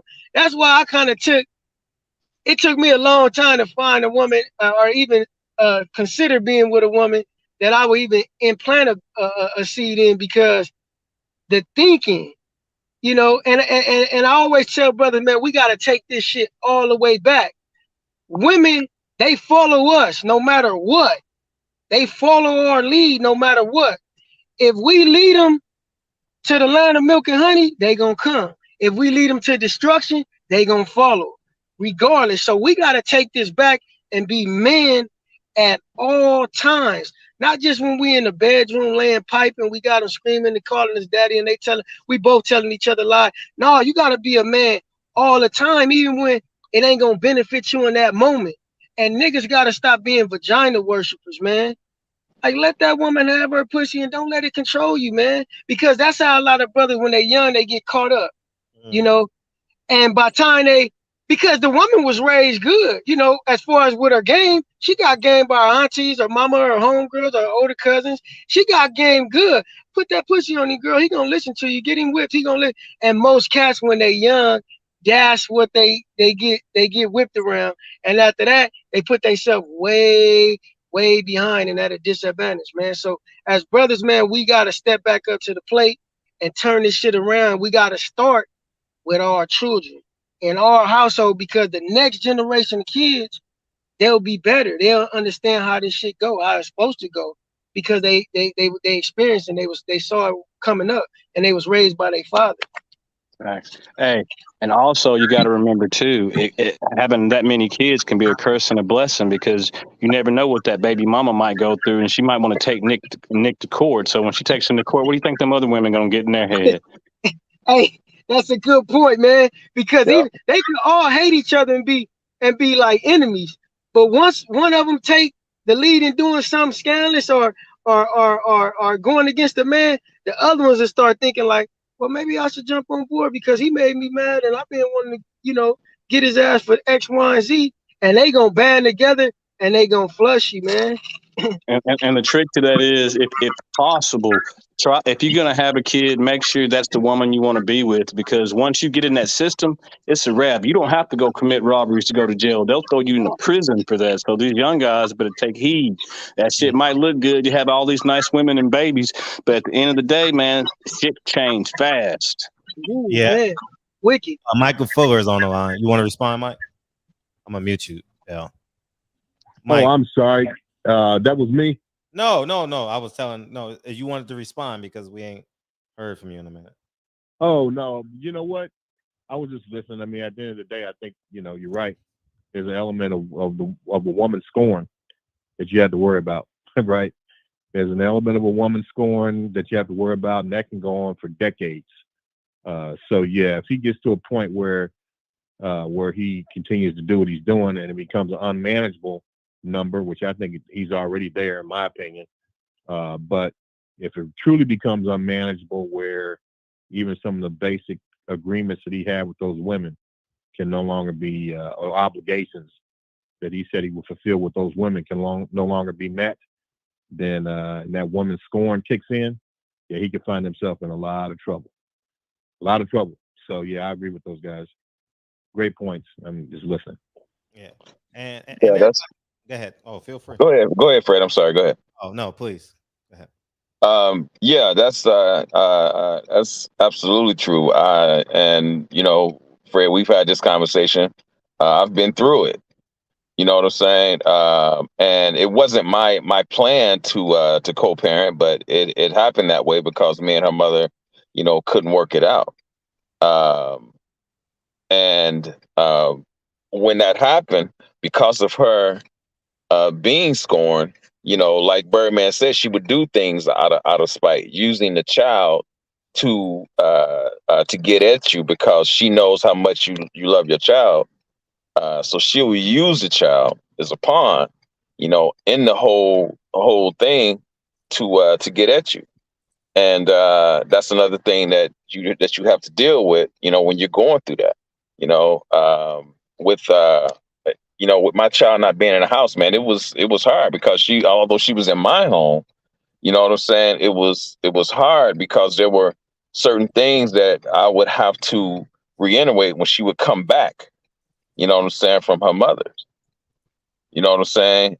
So we would always sit down and have these conversations, you know, with her, so that I could more or less, you know, it's just like with my youngest daughter. Her mother was trying to brainwash her into thinking that I loved my oldest daughter more than I loved her.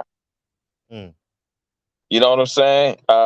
So yeah, there are things that women would do, you know, out of being scorned and out of spite, you know, because you all aren't vibing anymore, whatever the situation may be. But yeah, it wasn't easy, man. It was a lot I had to deal with, you know. But one of the things that I don't like is when cats use that as an excuse to not be around their children. Oh man, she tripping. I don't want to hear that, man. You know what I'm saying? You can be in your child's life. You don't have to be with the mother. You can be in your child's life. You know what I'm saying? My daughter was in my home part of the time, and I'm very much involved in her life. You know, and even when I allowed her to go to California, I was still involved in her. I jumped on the plane. I was still involved in her life. So I don't like when cats use that as an excuse to not be involved with their children. Facts. I saw you right when you got off the plane, so I can attest to that. DJ, he stole my house key, man. DJ, in response to the L, I don't care how player we think we are. We've all had that one girl or woman who had our nose wide open before, or pussy whipped before. Bro, speaking facts on that. And DJ, I appreciate you supporting the channel because you know all you got to do is beam in. You know what I mean? You ain't got to send us no money. I don't care how many kids he has. Nick nasty as fuck going raw. Oh, I'm glad you brought up this. Let me start over. I'm glad you brought up that component. I didn't even think about that. I don't care how many kids he has. Nick nasty as fuck going raw with that many women. Diseases have mutated. He's going to get something Ajax can't wipe off. Shout out to the grandma quote. That's straight. That's straight from grandma. Ajax, that's grandma right there. Yeah, it is. That's true. But you know what, Fred? You know, Nick does a lot of good for the community, but you just wipe all that out when you go having these kids. And you know these young guys are following you, man. And you having all these kids, and they know you're not married. What do you think them young boys are going to do? It's going to mess their life up. That's not a good look. You only a great man by your fruits, though. The fruits of your tree. Like, you can be as great as you are in the community. If your kids come out wiggity whack, shit. The world gonna see you different. They never gonna say anything though. The world ain't gonna say, "Oh, you a terrible dad," but shit, look at your kids. You know, so he got a lot of work to do. Yeah. And man, listen. You're like, Yeah, like with all those different kids, man. Like El was saying, it's no way you're gonna be able to spend that quality time with every child. You know, No. it's like now I sit down with my girls individually and I say, okay, what you got going on? Yeah, yeah. You know what I'm saying? Mhm. Like You me, know? I'll let you go. I'll see you biting at the bit. Kennedy had 4 or 5 pages of homework today, right? And I wanted to go swimming and watch Kansas City and Green Bay play. I was like, yeah, man, I'm about. I had my whole day planned out. We gonna do the homework. By 4:45, I'll be in the pool. I can watch TV, and the kids can be in the pool. We didn't get done with homework till 6 o'clock, and I'm sitting there like, God damn. Now that's with one kid. No, that's Right. one kid. Right. Now imagine had I ignored Kennedy. I'm just go to the pool. Bye bye. No, I gotta sit there and draw the eye. Well, she was on C's today. C's. She did like C's and she had to color and do all this shit. But it takes time. It's not like she don't have my brain where I can do it in 13 seconds. Right. You know what I mean? The pencils gotta be right there. The green gotta be next to yellow. Yellow gotta be next to blue. Like all these stuff has to happen. I gotta sit there and watch this. And I'm like, in my head, I'm like, dude, I really want to see Aaron Rodgers throw that football, man, because I know he's probably only gonna be in for one series. I'm like, damn, you ruined my day. But in fact, she didn't ruin my day. It actually made it better because she came home. The reason why it took so long is because she came home as soon as she stepped in the house, she had a temper tantrum. The reason she had a temper tantrum was because one of the reasons Dre picked her up today, because Dre wanted to volunteer at the book fair today, and I'm volunteering tomorrow at the book fair. So she came home, and as soon as she dropped her stuff, wham, wham, wham, wham, because that's how she gets Dre attention. Estrogen attacks estrogen, right? Right. So I said, what the hell are you doing? Take your butt to your room. So that 30-minute, 45-minute transition offset my football experience. Right. So now I got to sit at the table and basically sit there and watch her go through these, calm her down because she can't treat me like Dre. I'm different. It's a completely different. I don't have conversations with her. Go to your room. Yes. No. Dre be like 1, 2. Yeah. 3. I'm like, Dre, what are you gonna do when you get to 10? Right. Right. You know, she got to respect the masculinity. The masculinity. That's the difference. Yeah. Man, I see it all the time. So that's the point I'm making. Like these subtle things that is not going to go on my. If you did a documentary on me today will not go on my documentary. Today will not go in Kennedy's documentary, Dre's documentary. This is something it is so insignificant to a storyline, but it's so important to the story. You understand? And if I hadn't been home, if Fred had been at the properties, I would have called Dre because I always call when I'm coming home just to check the climate of the house so I know what I'm walking into. And so so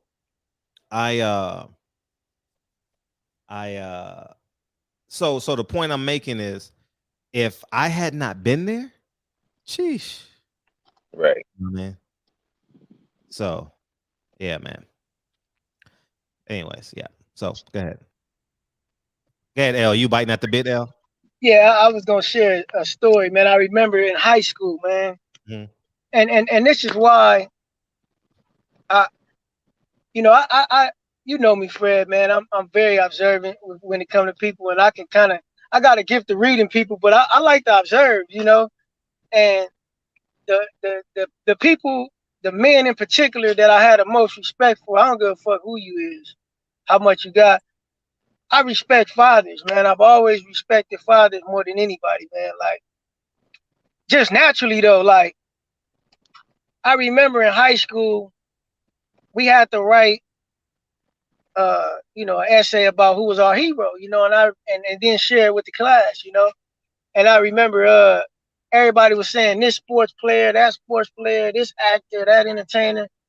And I said, man, I just started naming cats I knew that was fathers, man, that was good fathers that was in their kids' lives, man. I even had a teacher named Rodney Trinnell, man, in high school, very pivotal, instrumental person in my life, man. He helped me a lot in high school, man. If that brother listen or anybody know Rodney Trinnell, man, tell him I said I love him. I appreciate him for life, man. And he know that too. I just haven't spoke with him in so many years, but I remember mentioning him, and I mentioned a couple other people in my neighborhood that I knew that I just seen that they was fathers, man. Like, and it's very important for us as men to, congratulate and give recognition to fathers, man, because in this world, man, we don't get enough recognition. We don't get enough pats on the back. It's kind of like we just, even if we doing the best we can do, or we doing more than enough, or we just, even if we just like magnificent fathers, there's very little attention that is given to fathers. Like I said, the family structure in the society we live in is downplayed and has no value. And the most important piece of the family structure, which is the man and the father, he's like the least most important when we hear the media and all these, shows, and the position of the father is just like, it's belittled and it's demeaned in every bit of way, man. So to all the fathers, man, out there listening, man, pat yourself on the back, man. Keep y'all head high, and as brothers, we gotta encourage each other just to keep doing. Hey, man, raise your kids, man. Keep doing what you're doing. Stay in their life. Stay pivotal. Stay important. Stay, monumental. Just give them these, reassurances, man, because we don't get a lot of that, man. And I'm gonna tell you one thing I noticed. Like I supremely believe in God, and I believe in His principles. And I'm gonna tell you this: I've never seen a man who was a father to his children not be blessed. I've never witnessed that. Like, yeah. And this could be a man who that proclaims he hates God.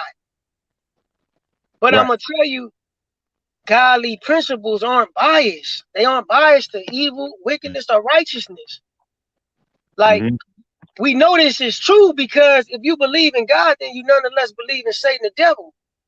And look how successful he is. He uses God's principles, but he uses it for wickedness. And he's extremely successful. So his principles cannot fail. And he tells us in his word that he's going to make sure, if he says, if you don't feed your family, he will not feed you. I've never seen a man who does for his family. I've witnessed one of the cats that I mentioned that I was one of my heroes growing up was one of my buddies' name was Eloy Gutierrez. I remember this cat. He was a street dude, very known, reputable dude in the streets, man. But the dude was a stand-up man. Stand up. I remember.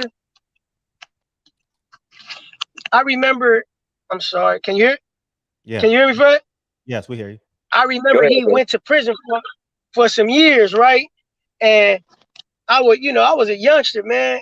15, 16, 17. He had went to prison for some years. I was about 18 at this time, and I would go by his house, give his wife money, and give his, go grocery shop, whatever I could do because he had did so much to me. For me, I'm like, I'm indebted to this dude forever.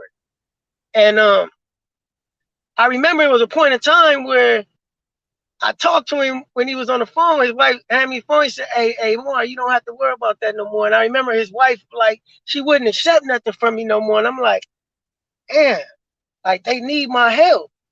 Like, if I got it, I'm gonna help him. But I remember when he got out, he came out and he bought him a car, and he came out with about 10,000. But he told me, he said, man, I was taking care of my kids from when I was inside. He said I was making more money inside the prison than I was when I got out. Than when I was out.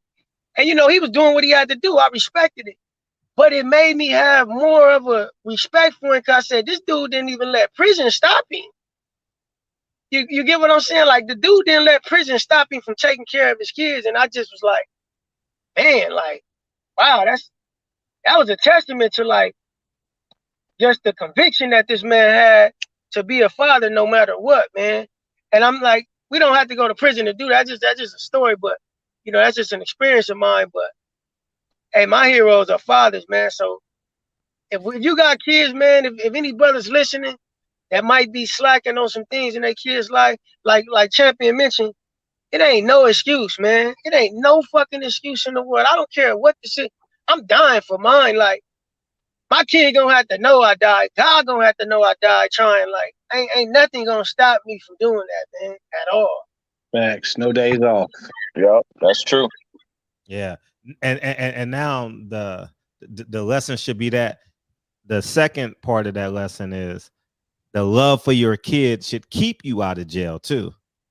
You get what I'm saying? Like that decision you make, or B, A or B, you know, and it's just important that as men that we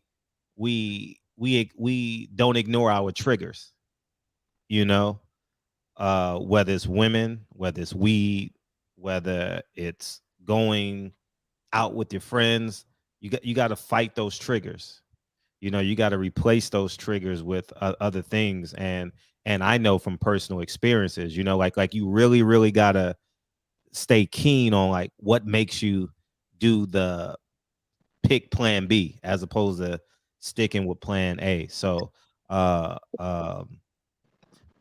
these are decisions that we learn as we get older because we play with it in the beginning. We did what we play with. Oh yeah, and then we realize, nah, that shit is no good. And then God starts punishing you. You know what I mean? And then you don't want God punishing you, man. You know, so. Facts. Your conscience gets a lot stronger too, because if you're a daddy, man, if depression ain't kicking in, your conscience kicking in, because it'll tell you when you did something good or when you did something bad. I mean, because you got to think about your kids 24/7. And I have a daughter, and that's the worst thing. Mm-hmm. I'm always thinking about what she's doing. Right. I'll tell you my story. I only missed picking up the kids one day last year, and it was because I had an inspection, and it was too far for me to make it back by 2:30. I felt so guilty. I felt like I committed like I was Peter, you know what I mean, or Judas. Like I committed like an unforgivable sin against my kids, man. I was like, damn, my kid's not gonna see me at 2:30.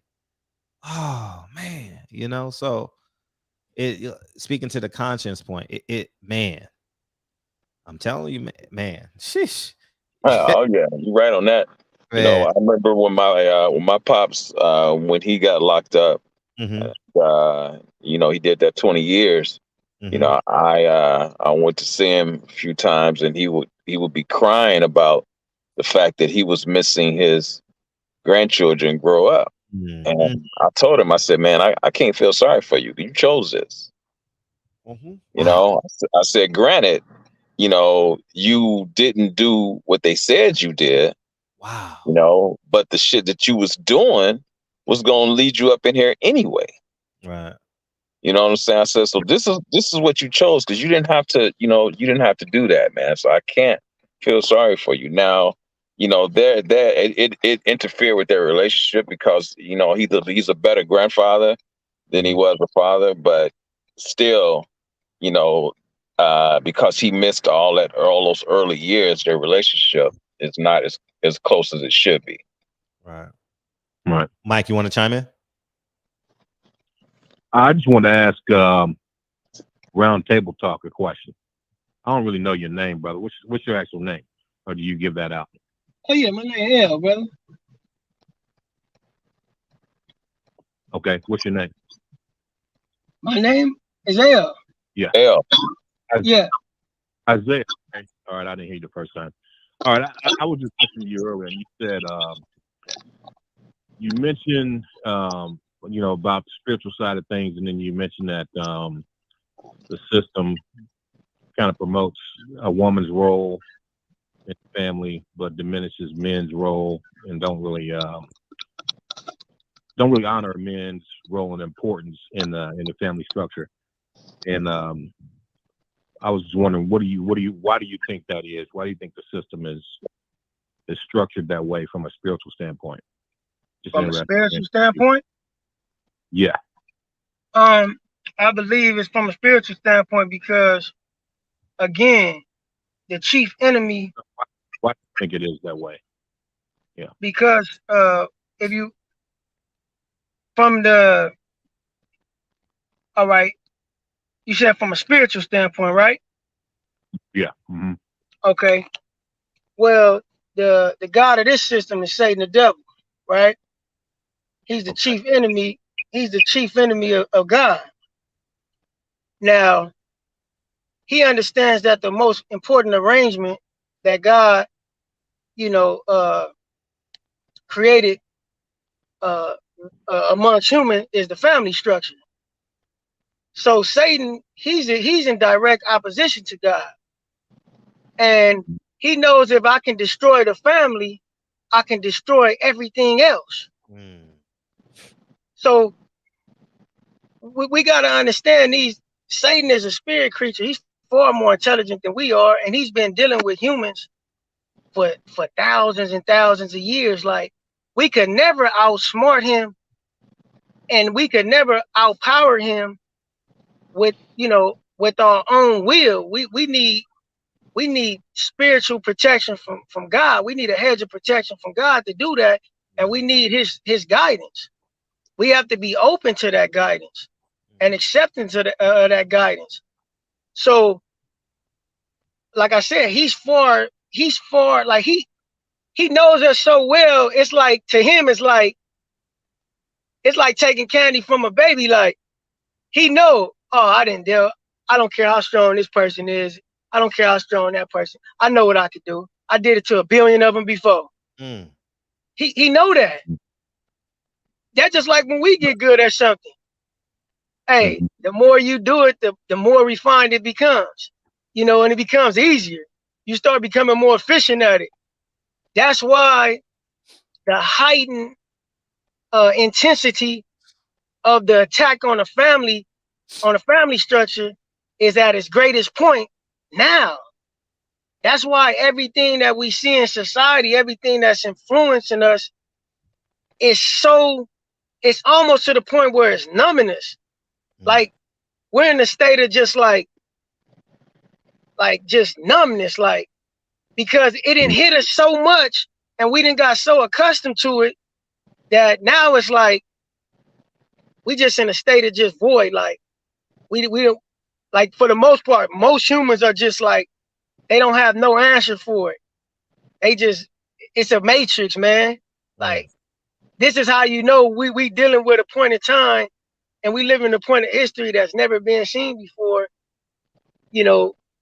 And like, man, we have never experienced this because we acting in such a way that's unthinkable. Like, we cannot go back in human history and even begin to make correlations in times where people was like this.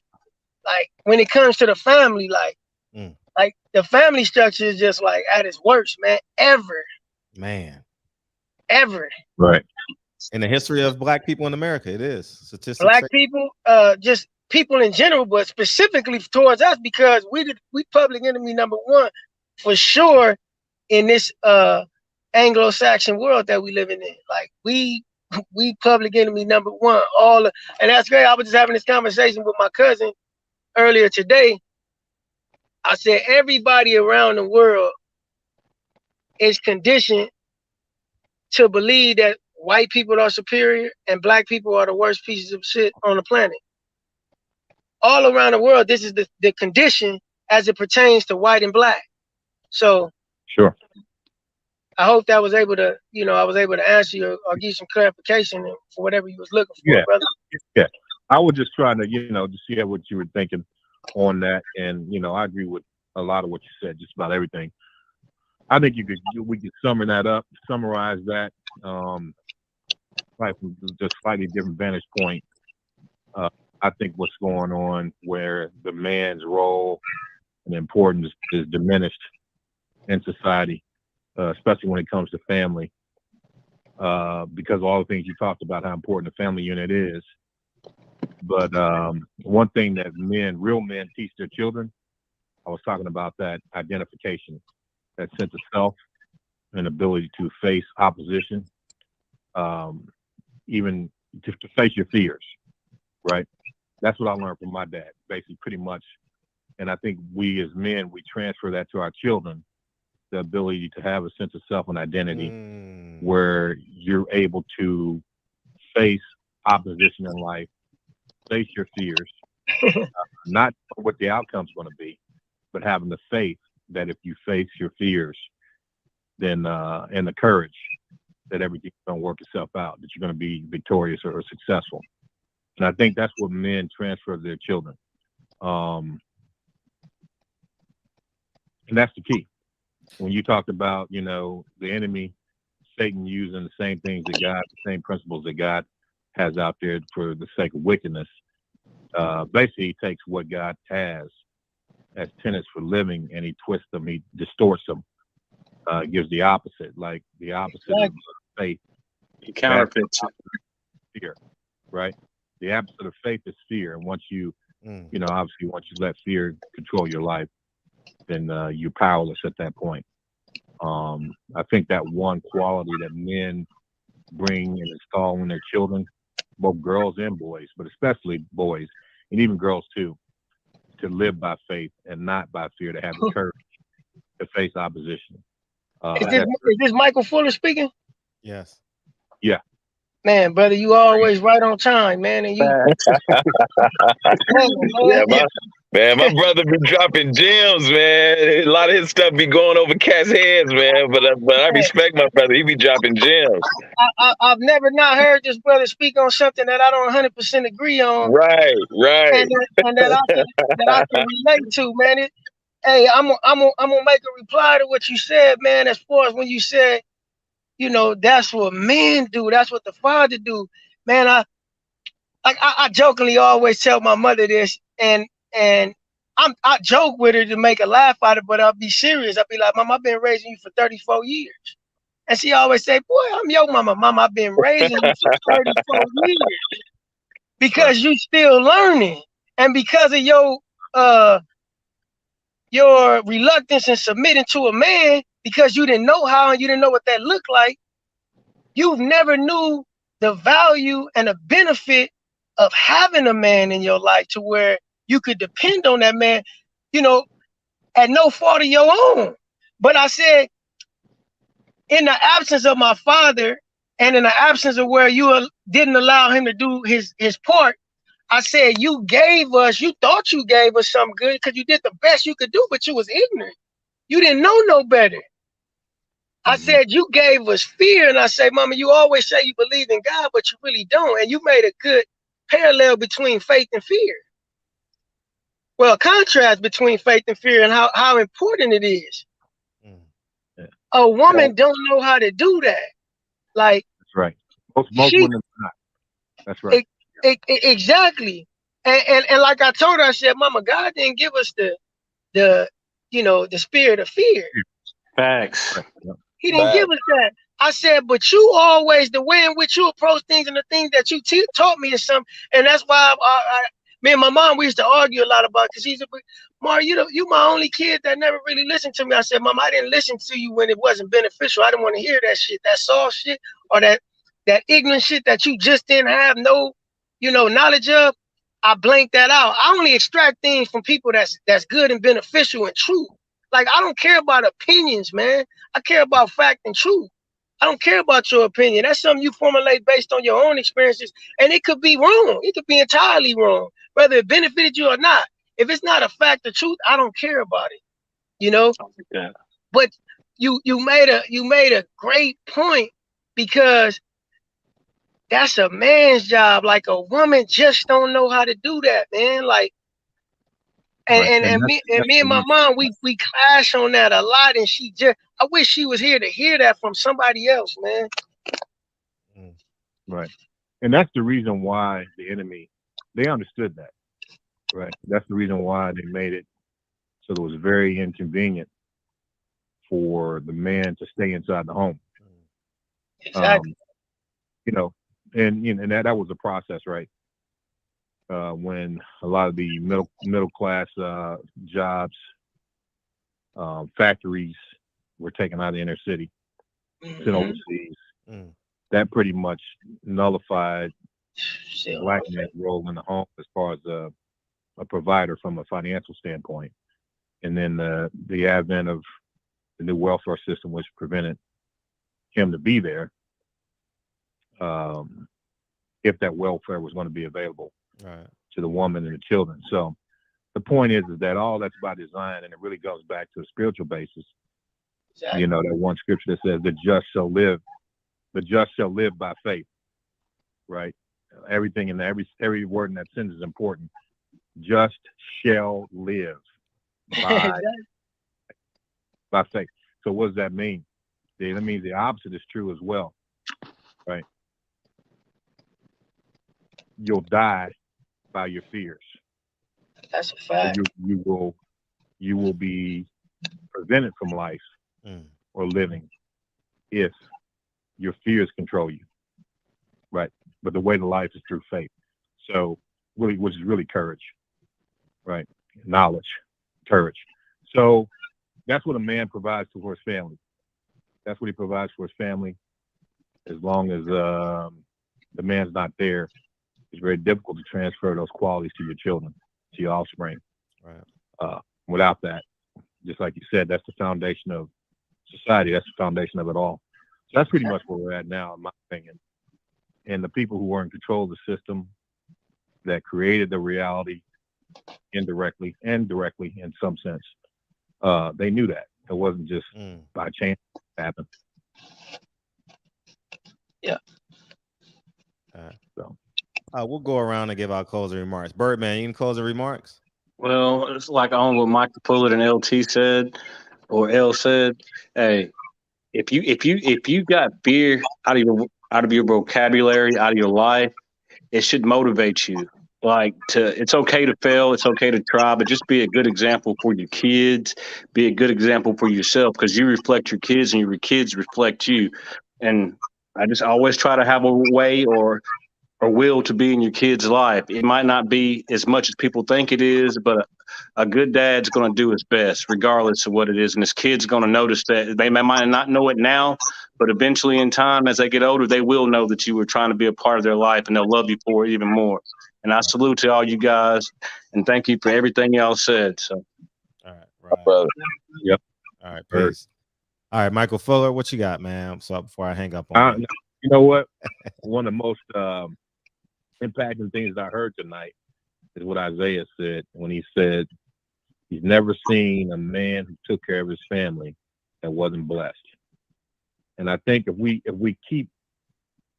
don't remember anything from tonight, we should remember that. And so all the brothers out there trying to raise their families, and they're, sometimes it seems hard, but you're constantly doing the right things. You're constantly trying to do what's right by your wife and by your children. Keep doing that. Right. Because as you do with that, you're going to have a divine intervention, divine protection in your affairs. Right. So that would be my takeaway for tonight. Thank you, Mr. Michael Fuller. Yes, sir. I appreciate you, man. Thanks for my brother. 2 minutes, man. What you got? and Kevin Brower say, "I love being a father." Amen. Yeah. Amen to that. Yeah. Salute to my brother, man, Michael Fuller, man. One of the things I respect about him is he knows his history. You know what I'm saying? And that's important. You know what I'm saying? A lot of cats, they base their opinions on now and it's only because they don't know history. You know, so I really appreciate that, brother. And I'm gonna say this, man, and these are from the immortal words of the dragon, Bruce Lee. He says that you are always, life itself is your teacher, and you're always in a state of learning. And that's important. Like what my brother L said, the fact that he's having to teach his mother certain things that she didn't have knowledge of. And certain things that she didn't know how it looked. You see what I'm saying? So because of that, she's having difficulty because she had never seen it before. You know what I'm saying? So that's why I say that life itself, I'm quoting the words of the dragon, Bruce Lee, life itself is your teacher, and you're always in a state of learning. Right. Salute to you, brothers, man. I'm out. Appreciate you, dog. Thank you. Thank you. I appreciate you tonight. Thank you. Any final words, Al? And I appreciate the existence of such a platform, Fred. Man, you do a stellar job at bringing us all together, man. Allowing everybody a chance to speak their piece, man, and speak their thoughts. And it's definitely a stage where we can all learn from each other, man. And for those brothers out there that really don't know Fred, man, I know you, Fred, and you a good brother, man. And like I always tell you, man, a lot of cats don't know you, man. They get a lot of distorted viewpoints of you, man. But I'm gonna say this, man. This ain't rehearsed. This ain't something Fred told me to say, man. But I observe people, man. I can see the good in people, man. And Fred is you're a good brother, Fred. Like I always tell you, you came in my life at a time and gave to me inspiration, man. And I still draw inspiration as much as people wouldn't know we clash a lot, man. But we clash a lot. We talk a lot of shit to each other and we clash on opinions, but it's all for the good, man. Keep progressing. And like I always say, man, you a great father, homie. Like, I don't give a fuck I don't give a fuck if you was nothing else but a great father. You my nigga for that. You hear me? So I appreciate all you do, Freddie. I appreciate everybody that chimed in. Mike Fuller, Champion Hard, Birdman, and everybody in the chat, man. Y'all brothers have a good night. Be safe, man, and be the best fathers we can be, man. Y'all take care. Good night, Freddie. All right, love you, man. Appreciate you, man. Love you too, brother. All right, KB, man. KB, appreciate you. I mean, you ain't got to push it. Oh, I'll push it for you, man. I appreciate you, KB, man. I was thinking when y'all were talking is that my senior year in college, my grandfather dies. I'm trying to get a scholarship now, but I'm trying to get a basketball scholarship. I don't know if I'm going to frame this right because I just thought of it, but I get a basketball scholarship. I drop from D1 to NAIA, right? But Cal Baptist College is now a Division I school. So I was in that realm of a Division I basketball player and all that, but I dropped down to NAIA because I didn't have the grades and my SAT scores wasn't the best. But I'm willing to bet I believe this in my heart. Swear before God, I believe this in my heart. One, if I had a father, I would have been a big time Division I point guard and did all that. But moreover than that, if I had a father, I would have chose football over basketball. And I don't know if I would have made the NFL, but I would have been right there because my size, I'm not an NBA player. But in football, I would have had a chance. And so I think as a father, those conversations over those 4 years in high school would have made a huge difference because I was a Division I athlete. You know, I could run, I could jump, I had a great physique, I was lightning quick and all these things, man. And but because I didn't have a father, I never put on football pads, so I got to college. And when I got to college, football was so easy to me. It was so easy that it annoyed my coaches, you know. So and the last thing that I had, because I was a really good athlete, I didn't respect authority. And it's so important where I come from, the environment in which I come from, that men respect authority. And I'm not asking you guys to shift your gears towards police officers. That's not where I'm going with that, because I know some of you probably may have thought that. I'm talking about the teachers in your community. I'm talking about the business owners who run those liquor stores. You understand? I'm talking about the cleaners guy or woman, or that 99-cent store that in LA, the Mexicans run the 99-cent stores, right? And the list goes on and on and on about these pillars in our communities, the pastors, the deacons. I didn't respect authority when I was a kid, you know, because if you put a ball in my hand, I was always one or two best basketball player whenever I was on the basketball court. And even off the basketball court, if you didn't have a vagina, I wasn't really like, I didn't grant you credence. I thought I knew everything, you know, and that void of my grandfather to having nothing, and now I literally had to learn everything on my own. And maybe one day Dre will come in here and talk about me growing literally in real time. She's watching me grow into who I am today. You know, I was very liberal. I was very immature, very liberal, and I didn't say Democrat, all right, but liberal as in who gives a fuck about anything. You know what I mean? I'm free, you know. So, but I never did a drug, thank God, you know. But yeah, man. And so when I look back at that, those hard decisions that I never had with my mother, my father would have had that conversation with me. Fred, I think football might be the route. Basketball, you're great at it. You're going to do well. You're going to make all city. You're going to do all this. Yeah. But I think football might be the way. It's kind of like these boxers, right? Kind of like Adrian Broner, Floyd Mayweather. They probably was really good basketball players.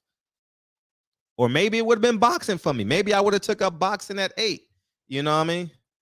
You know what I mean? So there we go, man. I appreciate you guys, man. You guys have a great show. I'm going to play the song by myself, man.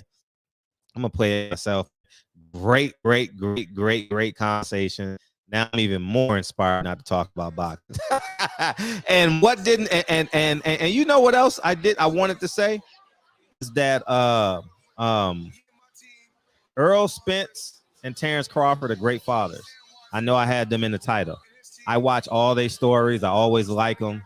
They're great fathers, man. And that should be part of the promo. You know, Terrence Crawford kids are all everything at a young age. His daughter went viral, lost a shoe, and you know, she's gonna be on the internet forever for that race, you know. She's gonna go viral like 10 more times as she grows into a beautiful woman. So yeah, man, it's a beautiful thing, man. Love and protect your kids, man. Love and protect your kids, man. And I'm about to go do these dishes.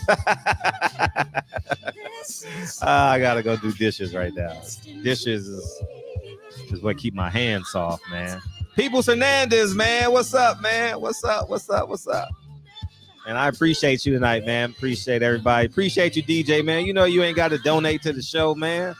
I appreciate you. KB, I appreciate you, man. Thank you, man. Y'all can just beam in, you know. But I'm grateful, though. I'm grateful. Devil is a lie. Hey. I'm telling you. And I went to the gym today. I just want y'all to know.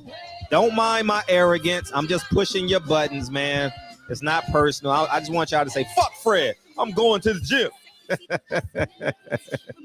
You know what I mean? I'm just trying to push buttons in y'all, man. But September 4th is next Saturday. KB, did you go to the gym today? You know what I mean? Let's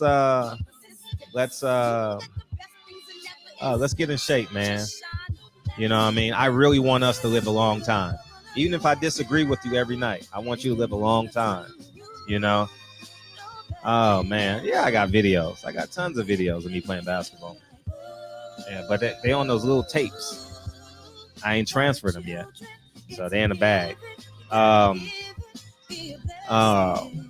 But it's my personal statement. Running game like I'm ASICS. Yeah, man.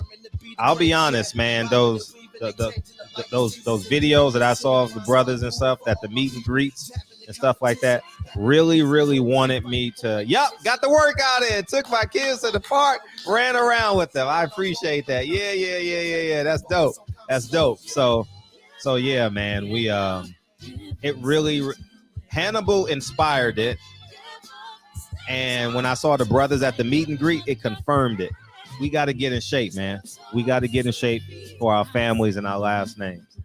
Because as I tell my accountability, I'm not burying you before 75. Matter of fact, I'm not showing up to your funeral. If you die before 75, Fred ain't coming to your funeral. You know, I'm fucking with him. But yeah, you know what I mean? Had the biggest transfer. Oh yeah, Dana had one of the biggest, and 13 billion of it, and $13 billion of our tax dollars went to Ukraine. Billion or trillion? Billion, right? Billion. with a B. What Radio Raheem say? D, motherfucker, D. Love y'all, man. I'll see y'all Sunday. We got Richard Comey, and college football starts this weekend. And we got the Raiders and the Seahawks or somebody tomorrow, this Friday, tomorrow. So we got the NFL, college football, and you know what I mean? Love y'all.